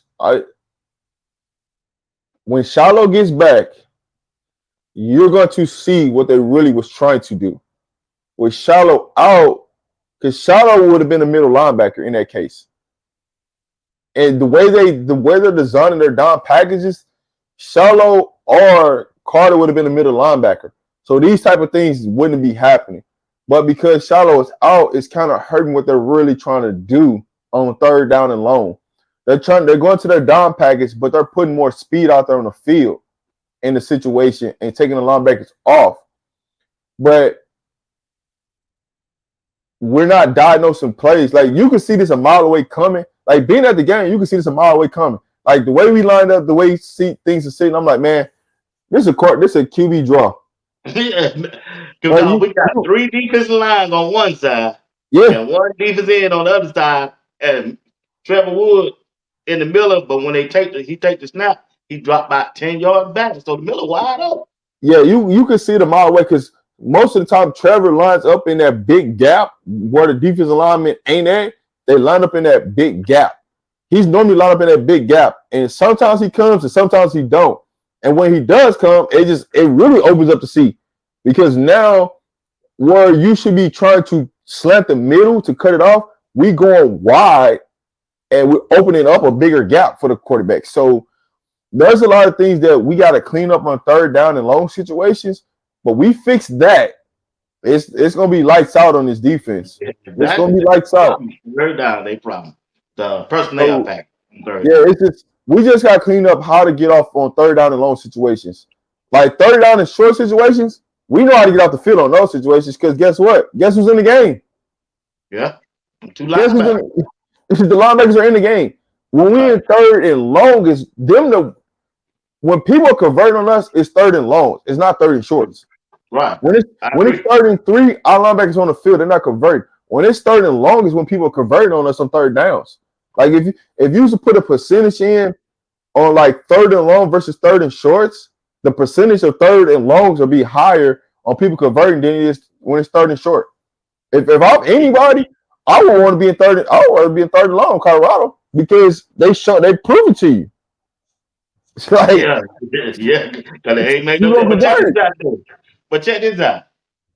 When it's third and long, this me now. This just me. I ain't talking about it. In third and long, I'd rather them play zone than man to man. If they gonna make that make them change their personnel. But see, even if they Third play and zone, 13, just think about this, BWatts. Even if they're in zone, Trevor Woods is still that middle guy. He's still gonna be in that deep position. So it's like what you're saying really but didn't still change with nothing, those two high safeties though. huh? But We I still gonna get, have I two get high it. safeties, all right? Yeah, I get you got two high safeties, but you got to think about it. What zone are you playing? Or you know what I'm saying? You playing cover 2, cover 3. Like, what are you playing in that situation? What's the down and distance in that situation? Because down and distance is gonna matter, like what you gonna play in the situation. So you're talking, yeah, you can play zone. Yeah, you got more people, more But odds my on the thing is, ball. when they playing man to man, they be up on the receiver and they get beat over the top, especially when you don't look back. But if you playing zone, you're not like that on third and long. For me, it's more personnel than anything. I think we can still do the same thing playing man to man on third down. I think we just don't got the right personnel on third and Mm-hmm. long. That's the biggest thing because when we go to our all rush package, we put out 4 defensive ends and line them up across the board on the defensive line. At times, they're all running out of gaps, right? You want to rush gaps, but we're not rushing the gaps. We're rushing out of gaps, and we're making things more open than what it should be. So True. some of it's just the pass rushing techniques of how we trying to get to the quarterback that's opening up these big gaps more than anything. And some of it is just us just not recognizing like who's at what, who's where. So I think if we clean up the personnel on third downs, I think we'll be in a better position because what Robert Livingston is calling on third downs I'm not mad at it. I actually like what we're doing. I just don't think we got the right personnel in. Because guess what? One thing, ain't no quarterback really throwing on us on 3rd and long. Like, because then we go to our 4 corners, and that's when Colton Hood come in. And you ain't going in under the corners like that. And I've yet to see a quarterback throw to Travis on 3rd and long. I'd be wanting you to do that one. Throw that. Outside of one time, and guess what? Travis Hunter got that interception. But outside of that, but they actually went to a zone on that play, and a little matchup zone on that play before then. But then they came back with a man the next play when Travis made the interception when he ran a route for the guy. So we good, man. We just got to change the personnel and tweak some things, and I think we'll be fine on 3rd downs. On 3rd down and longs, 3rd down and shorts, they keep them on back then. 3rd down and long is where they take them out. Yeah, I agree. The play of, let's see, right here on defense side, Travis Hunter. Just the burst, fearlessness, run through, face up, finish tackle. Man, he ain't scared to come up here. And also, while we had the video, let me go and get him out of the way. When we look at where gotta be patient with Travis. Okay. The physicality that Cameron, Simeon, Craig, and Travis as a defensive in the backfield for Colorado, boy, they ain't scared to come up and hit, bro. Well, part of the reason why Travis is coming up to hit people is because he got tired of people talking about he ain't gonna hit nobody. He come up, he didn't put that weight on in the offseason for no reason. Yeah, exactly. And he got more explosive in the offseason. He got more stronger in the offseason. So what you're just seeing is the complete evolution of Travis Hunter, and everything that he worked on in the offseason. You know, because he don't get this, like, even though he's on defense, 90% of the time he ain't even involved in the play. Because so many teams are so scared to go at Travis' side because they know Travis is going to go make a play. Like, if you throw a screen on Travis' side, you ain't getting it off because he's either going to hit the person or the pass is going to be broken up because they can't block him. So the play that Travis made where he came all the way across field to make that tackle in the backfield, just the speed overall, just watch the ability to just take off, just plant his foot in the ground and just take off and accelerate. Yeah, boy, it look different on TV. I know it showed a little different in person. You can't teach that. That's just natural ability. That's just natural ability. Like, I just want it. I just want it. That's how bad I want it to go make plays. You know, and when you see him at the game, you see him shaking his head like, man. And Travis when Travis locks in and gets into his zone, it's different. Yeah, it's different. You're right. It's different. You're right. So when you look at I didn't mean to cut you out. When we look at UCF running back RJ Harvey, what kind of pressure he gonna bring? He capable of bringing to CU defensive side of the ball. He's capable of bringing a lot of pressure. One thing for sure, they gonna give him 25 carries. Now, how much? What? 25. He getting 25 carries at a minimum.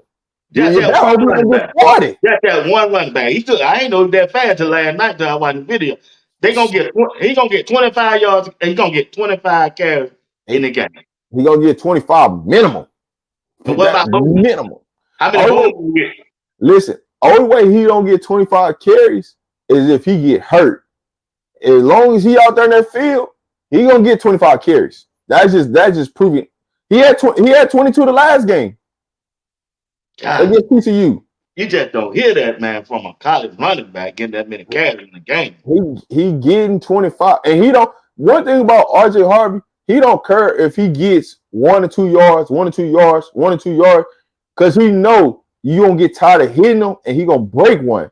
So that's just the truth of the matter. They gonna give him the ball 25 times, and then Boom is gonna get about another 10 to 12. They're gonna try to run the ball 55 to 60 times a game. Like that. I heard Manzon say that. Yeah, I heard it.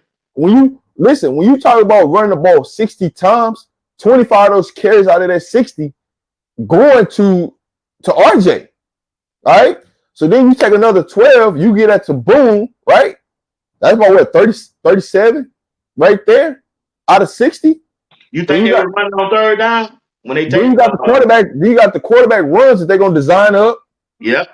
Yeah. That's gonna be another 10 to 12. I didn't know KJ was that big. Yeah, yeah. Oh, yeah, But big one. what I will tell you this: there's a reason why he's not in the NFL because he hasn't been able to make progressions in the passing game. Yeah, That's where you can get KJ at. Yeah, I'm surprised ain't nobody developed him yet. Sorry, I'm sorry. He had 29 carries. I said 22. He had 29 carries. He had 29 carries against TCU. Yeah. Well, you just don't hit on running back unless it's that dude for Oklahoma State. Yeah. So if you don't think he's gonna get the ball 25 times against Colorado, yeah. That makes sense, that man. Good gracious, man. Yeah, he must be he ain't Bell cow then. He's a bell. Listen, they believe in him. He is the team. He is the Travis Hunter. The dude ran for 1,400 yards last year. Yeah, he is their Travis Hunter. They are going to give him the ball. Like it ain't no if, ands, and thirds. If you're not game planning to stop number 7, oh man, hold time about man. You and J Dot. I think J Dot. You said the same thing you said. J Dot might be one of your folks. That's my producer. Y'all telling me this dude been running 25 times per game in a season? Yeah. One running back, not the team, just one running back. Look, BWatts, when you get off here, I want you to look at how many carries he had last year and then divide it up by how many games they play. And it's going to break down. It's about 25 carries a game or more. God. He's been doing this his whole college career. Man. Boy, them lines got to come with it then. Hill Green, Bentley, JB, Webster, Trevor Wood, they got to come with it, man. BWatts, this is as simple as it can get. Colorado got to hold them to under 225 yards rushing. They win this game. If they let them get up as a team. I thought you were talking about that one. I said, man, no. As a team, Colorado got to limit them to under 225 rushing. Colorado wins this game. If they get over 275, it's going to be a long day with Colorado because they're going to control the clock. But if you can get them to under 225 rushing yards, and here's the biggest thing.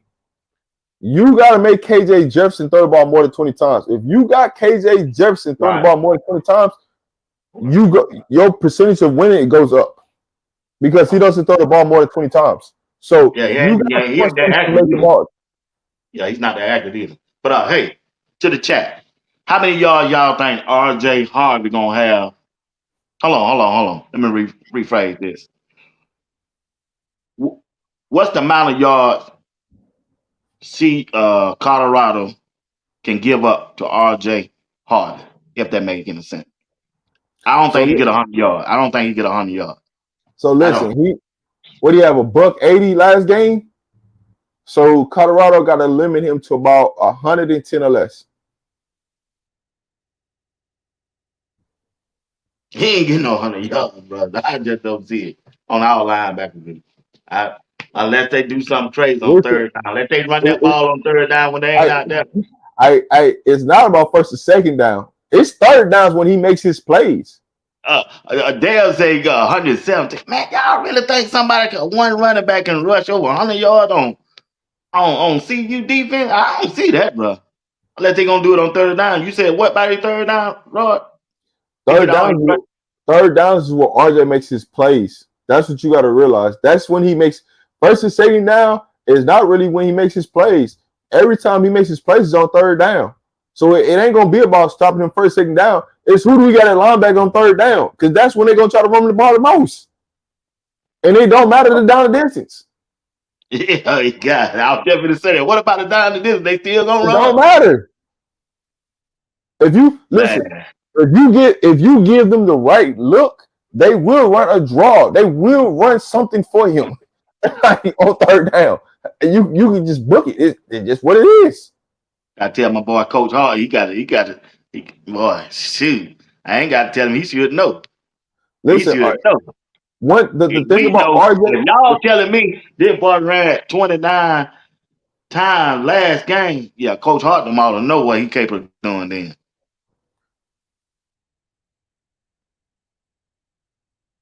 I ain't know the boy was that good till I watched that film last night. I said, dog.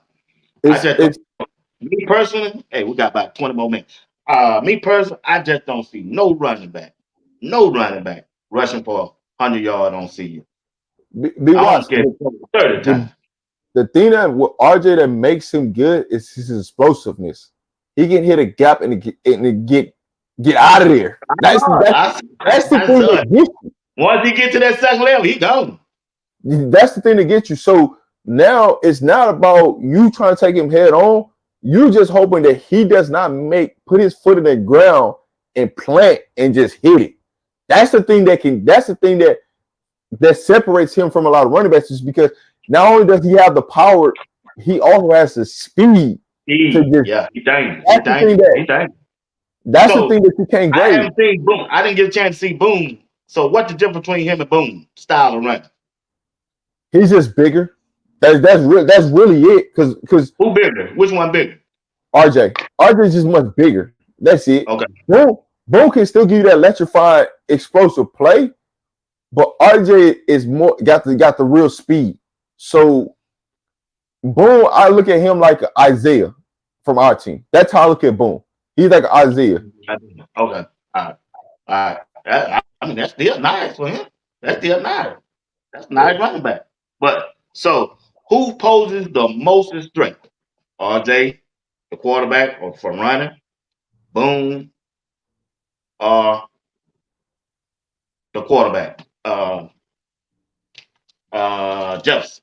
Who poses the most threat for Colorado defense?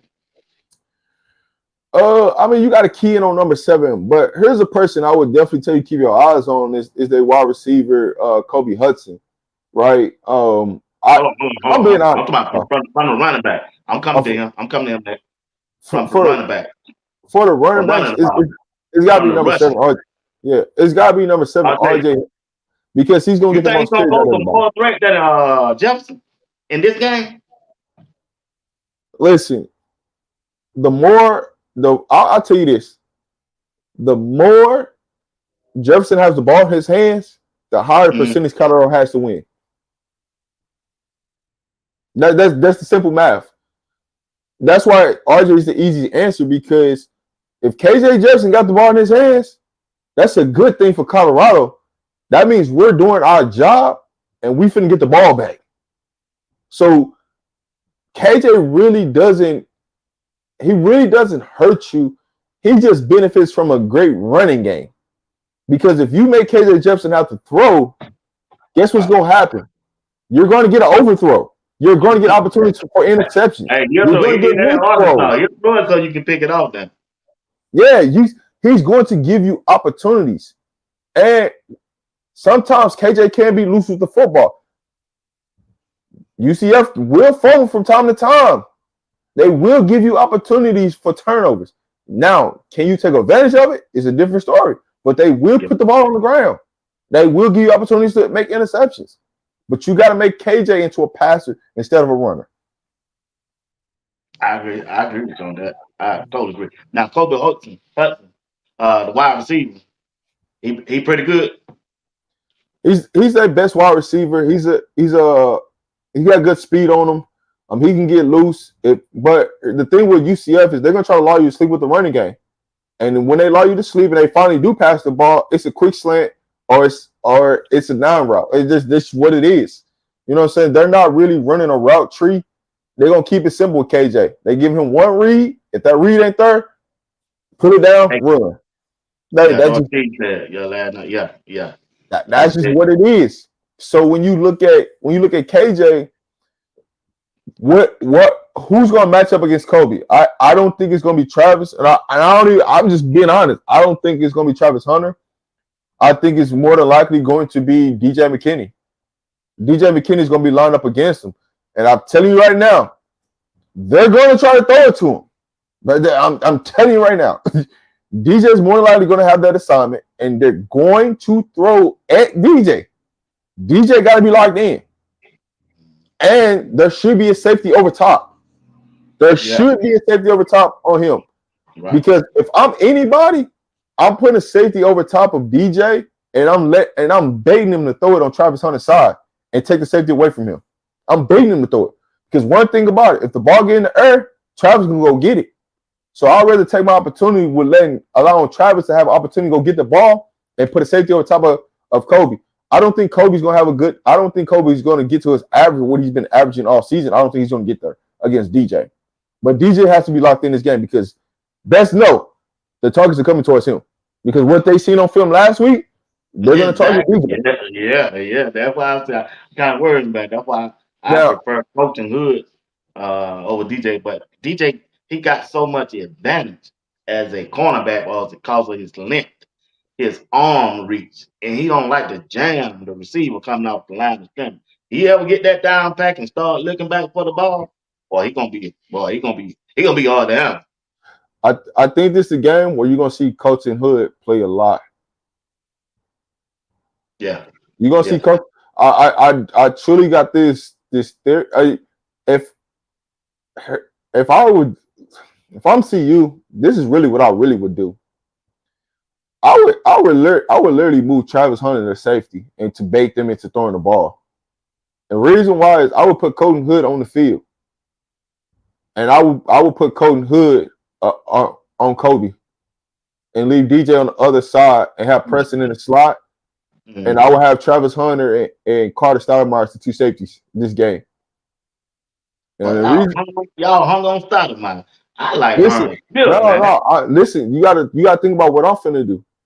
I'm putting Cam in a box for the run, so you get that 4-3 look, and I'm leaving Travis Hunter as the single high safety, and I'm daring you to throw a bomb because guess what? If you throw that bomb, I got Travis Hunter. They can go get it, and that can make up for any corner mistake that you. If the corners get beat and KJ Jefferson, he's gonna loft that ball up there to give a safety opportunity to go make a play. I'd rather have Travis Hunter in that situation as a single high safety. This is the only reason why I'm doing that. You can't do it. No, Preston's on the field. Preston's in the slot. I ain't taking Preston off. Preston's in the slot. I take him out. Listen. He's struggling to me. No. You can't. No. Yeah, he's struggling. Listen what I'm saying. I got DJ on the field. I got Colin Hood. I got Preston in the slot. I'm bringing down Cam in the box for the third linebacker. I'm leaving Travis Hunter as the safety, as the single out safety, and I dare you to throw a bomb because Travis Hunter gonna go get it. I dare you to throw it. But he don't throw that many. KJ don't throw them long passes. Yes, he does. He will throw a long pass. Yes, he will. He's going to throw one. I'm telling you, he's going to throw one. Okay. All right. So, and then don't get me wrong. There's nothing wrong with Carter Stoudemire. It's just I want to be able to put Travis Hunter in opportunities for him to go make plays. That's the reason why I'm putting him as a single high safety. You don't think Herm Smith can make plays? Yeah, I do. But I rather what I'm doing is I'm putting more speed out there on the field. Is what I'm doing. That's my thinking, right? Travis Hunter's more faster than Herm in that situation. He's more faster than Carter Stoudemire. Travis Hunter can eat up space fast. So even if they try any screen or anything like that, you got Travis Hunter coming down making plays, flying, make plays. And even if a corner gets beat, Travis can make up for it. Versus, versus like Carter and her being slow reacting, Travis' natural instincts can take over. So you got to think about it. There's no team throwing on Travis. So basically, he's locking down one side of the field. But if you put him in the middle of the field, it gives you more opportunities to make more bigger plays. Because now you really got to make a decision. You really got to make a decision on hey, do I throw a 50-50 ball up? Mm-hmm. Because right now, teams are throwing 50-50 balls up and our safeties are not getting there. Well, if I put Travis Hunter in the middle of that field, you tell me Travis Hunter can't go get that ball? Yeah, he can go get it. He gonna go get it. He gonna turn to the receiver, put his head down, and go take that thing. So That's more what I'm looking at is if we are in an open field, give me Travis Hunter gonna make that play over Carter, over Herm in that situation. That's all I'm saying. Now I wouldn't do that every down, but in certain situations, if you look back at that play, the last play of the game, Travis was lined up as a safety in that spot. That's why he was there to make the play. He wasn't lined up as a corner. He was lined up as a safety. Right. So don't tell me they can't do it because that last play, that's where he was lined up as. Yeah, I noticed that. Yeah. Yeah. He could have made another play like that on Nebraska, but he chose not to. I seen that that play that remind me of that. Hey, we want to thank everybody for tuning in to Sports Talk. We'll be watching RobDaManMedia. If y'all don't mind, hit the like button, subscribe to both channels if you haven't subscribed, and also while you're at it, hit that bell notification. It'll let you know whenever we go live and drop a video. If y'all don't mind, appreciate each one of y'all for participating in the chat and watching the broadcast right now. We got about 8 more minutes, and we're gonna end the broadcast, but if you're in the chat, y'all let me know who you think gonna win this Saturday and what's your prediction of the final score. Rod, go ahead. This is the last thing I'll say. Travis Hunter makes more plays when he's off the ball than on the ball. That was the last thing I was gonna say about it. Okay, I'll give you that. I might have to give you that because if you look at the history, yeah, I might give you that. I have to give you that. So, what are some keys on the offense for Colorado to win this football game? I mean, the first key, right, is establishing a running game, right? That's the first key to this game. Establishing a running game, possessing the football, right? Because as much as, UCF wants to, establish their running game, it's time of possession is going to matter too.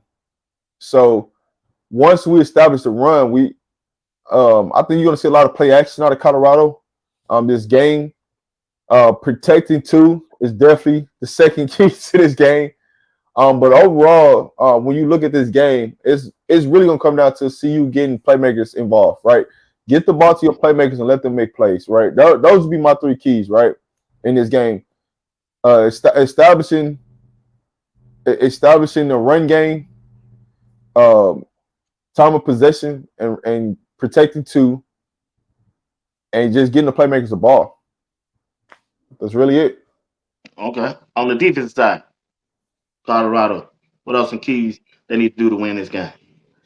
Key number 1, and be king of everything. Stop the dang run. That's it. That's it. Stop the run. If that ain't the number 1 focus, what we focusing on? The only focus. If that ain't the focus, what we focus on? Because you're finna see listen. If our linebackers should end with the most tackles this game. They should end. Yeah. Like Bentley said, this ain't for the faint of heart. Now, I will say this. The real reason why Cam ends up with the most tackles is because he's in the box at the linebacker. He's running down now. He don't need film work. Yeah, he's in the box. So that's the real reason why our safeties are leading. That's why the reason why our safeties are leading is because he's down in the box with the linebackers. So our linebackers should be the leading tacklers this game. And it's pretty day. The number 1 goal right now is stop the run, right? Right. Number 2 on defense, we got to get turnovers, right? We got to get turnovers because they're going to give us opportunities to get turnovers. We got to get turnovers. And number 3 is just punt return, right? Give us an opportunity on punt returns. That's it. That's all I ask. That's the 3 focus on defense. Yeah. Lauren said, what happened when Shiloh come back? When Shiloh comes back, you're gonna see a different down package on third downs. That's really truly what's gonna happen is that they're gonna move Carter, Stoudemire. They're probably gonna put him in the box or Shiloh in the box. One of them 2 are gonna be in the box, and the other one's gonna be up. So you're gonna see a difference in our down package. I'd rather Shiloh be in the box. I would too, but I would really rather for Shiloh not play this game, to be honest with you, and just have this other week off and be ready to go for K-State. But I ain't the doctor, so somebody told me he playing. I said, what? I said, man. If it was up to Shiloh would have played last game. I'm being honest. He would have played last game. I But do. if he plays, he's gonna play with a cast on. So Shiloh can help us, but also it can hurt us because you know what I'm saying. We've learned how to play without Shiloh, and we've learned how to jail. You So don't it want could to be. feel it out. No, trust me. Trust me. Shiloh's one of them guys that I want on the field if we can have him on the field. But what I'm saying to you is the way the defense has been performing these last 2 weeks. I would rather him not play, and then we go into the bye week. We get healthy, Oh, you just don't and want to play in this game. right, just this Got it. game, I because got you. because we're the way we're gelling on the back end right now, and what Carter Stoudemire is doing. I just rather play it safe in that end, and then have Shiloh get healthy, have him ready to go, because I know he want to knock some heads off at K State, and I know he got somebody in mind. So I'd Yeah. rather have him ready for that. You know what I'm saying? So. Right. Black Bully is more important than having Shiloh for me Okay. this game. Right. Right. Boy, can you Just imagine him and Cam back there coming down in that box, boy? Ooh, ooh, ooh. Shiloh, boy. here's the thing. Here's the thing that happens. If Shiloh's back, then Cam doesn't come down in the box. Cam stays the high safety, and then Shiloh's in the box. So Right, you take right. away That's that. true. That's true. Cam, So Cam a ball hog anyway. yeah. So that's the part that you deal with. If Shiloh's back, then the roles will reverse. Now now Shiloh's in the box and Cam is the high safety in that situation. I'll go with that. I'll go with that. So, all right, got about a minute left.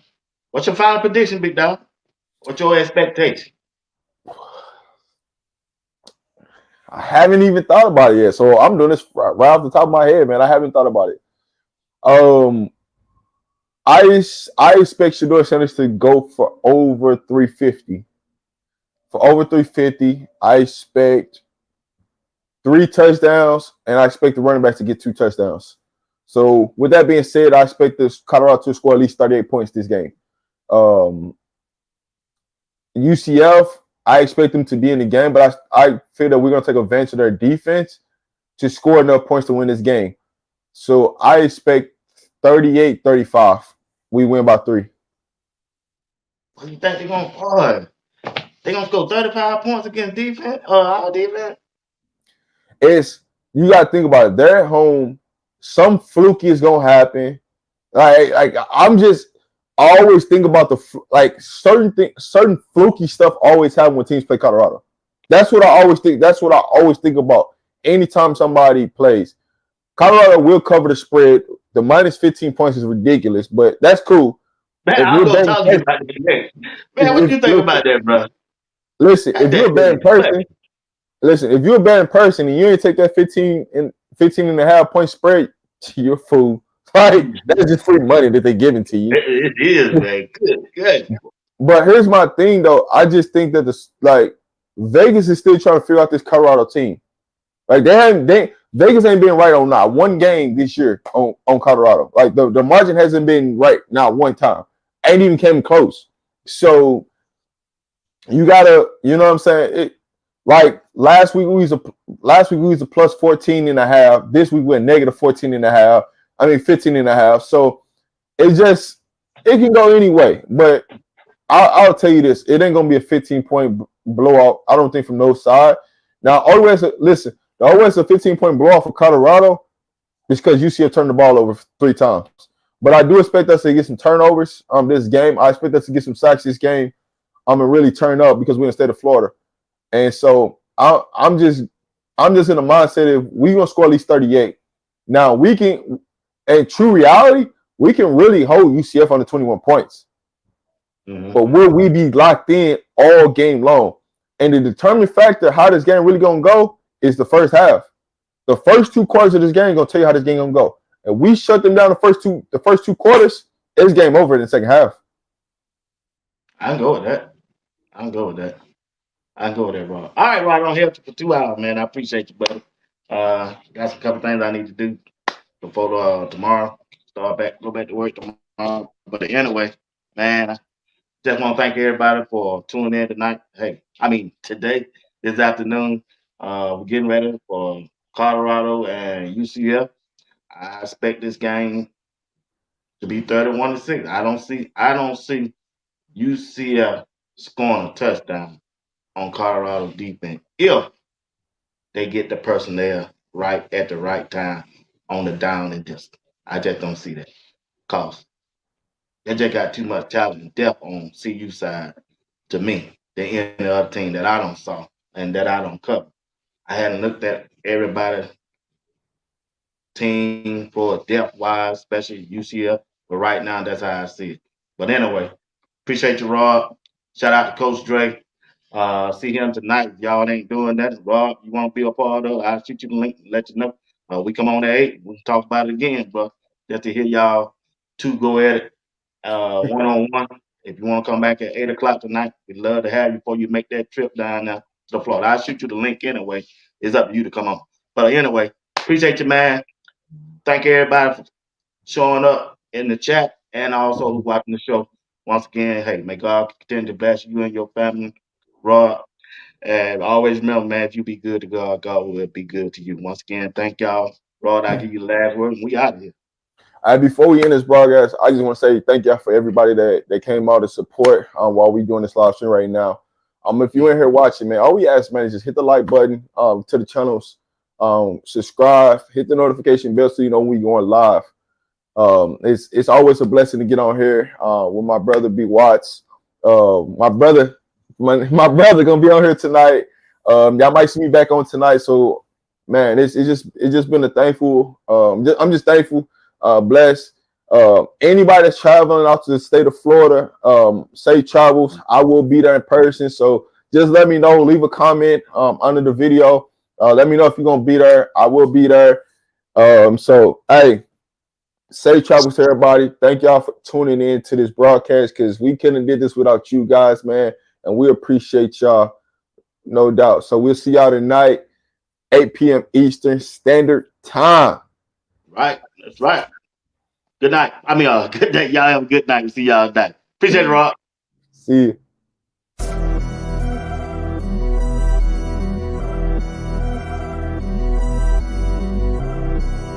You're watching Sports Talk with BWatts Entertainment. I'm your host, Bernard Watt. We see.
Move people off the ball when we run it. Protect the fucking quarterback.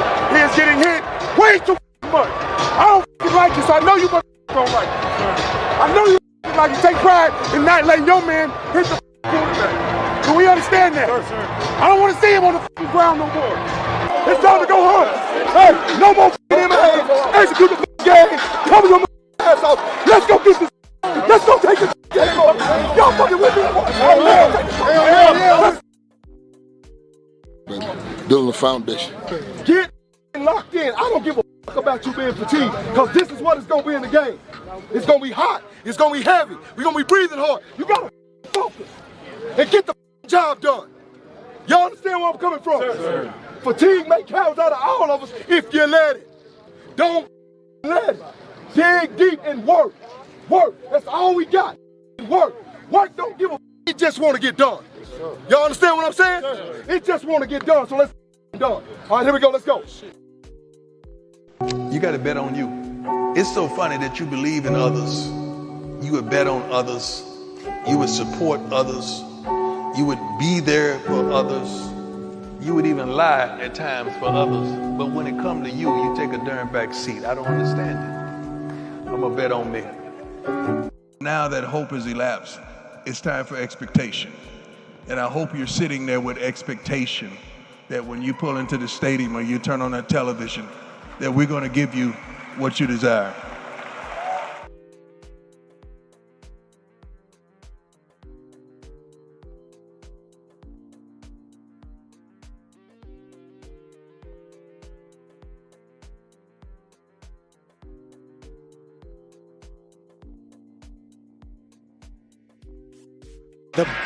Just the burst, fearlessness, run through, face up, finish tackle.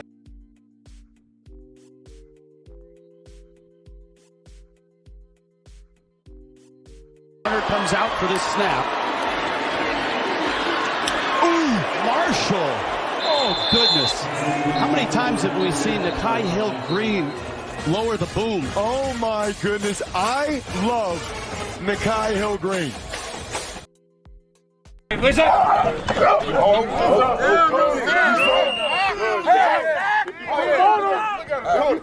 Toward him. Get your ass up here. Stop all the bullshit. Go, goddammit.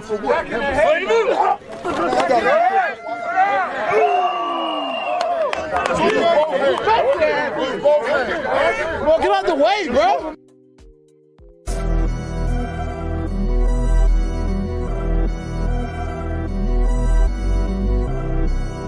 You're watching Sports Talk with BWatts Entertainment. I'm your host, Bernard Watt. We see.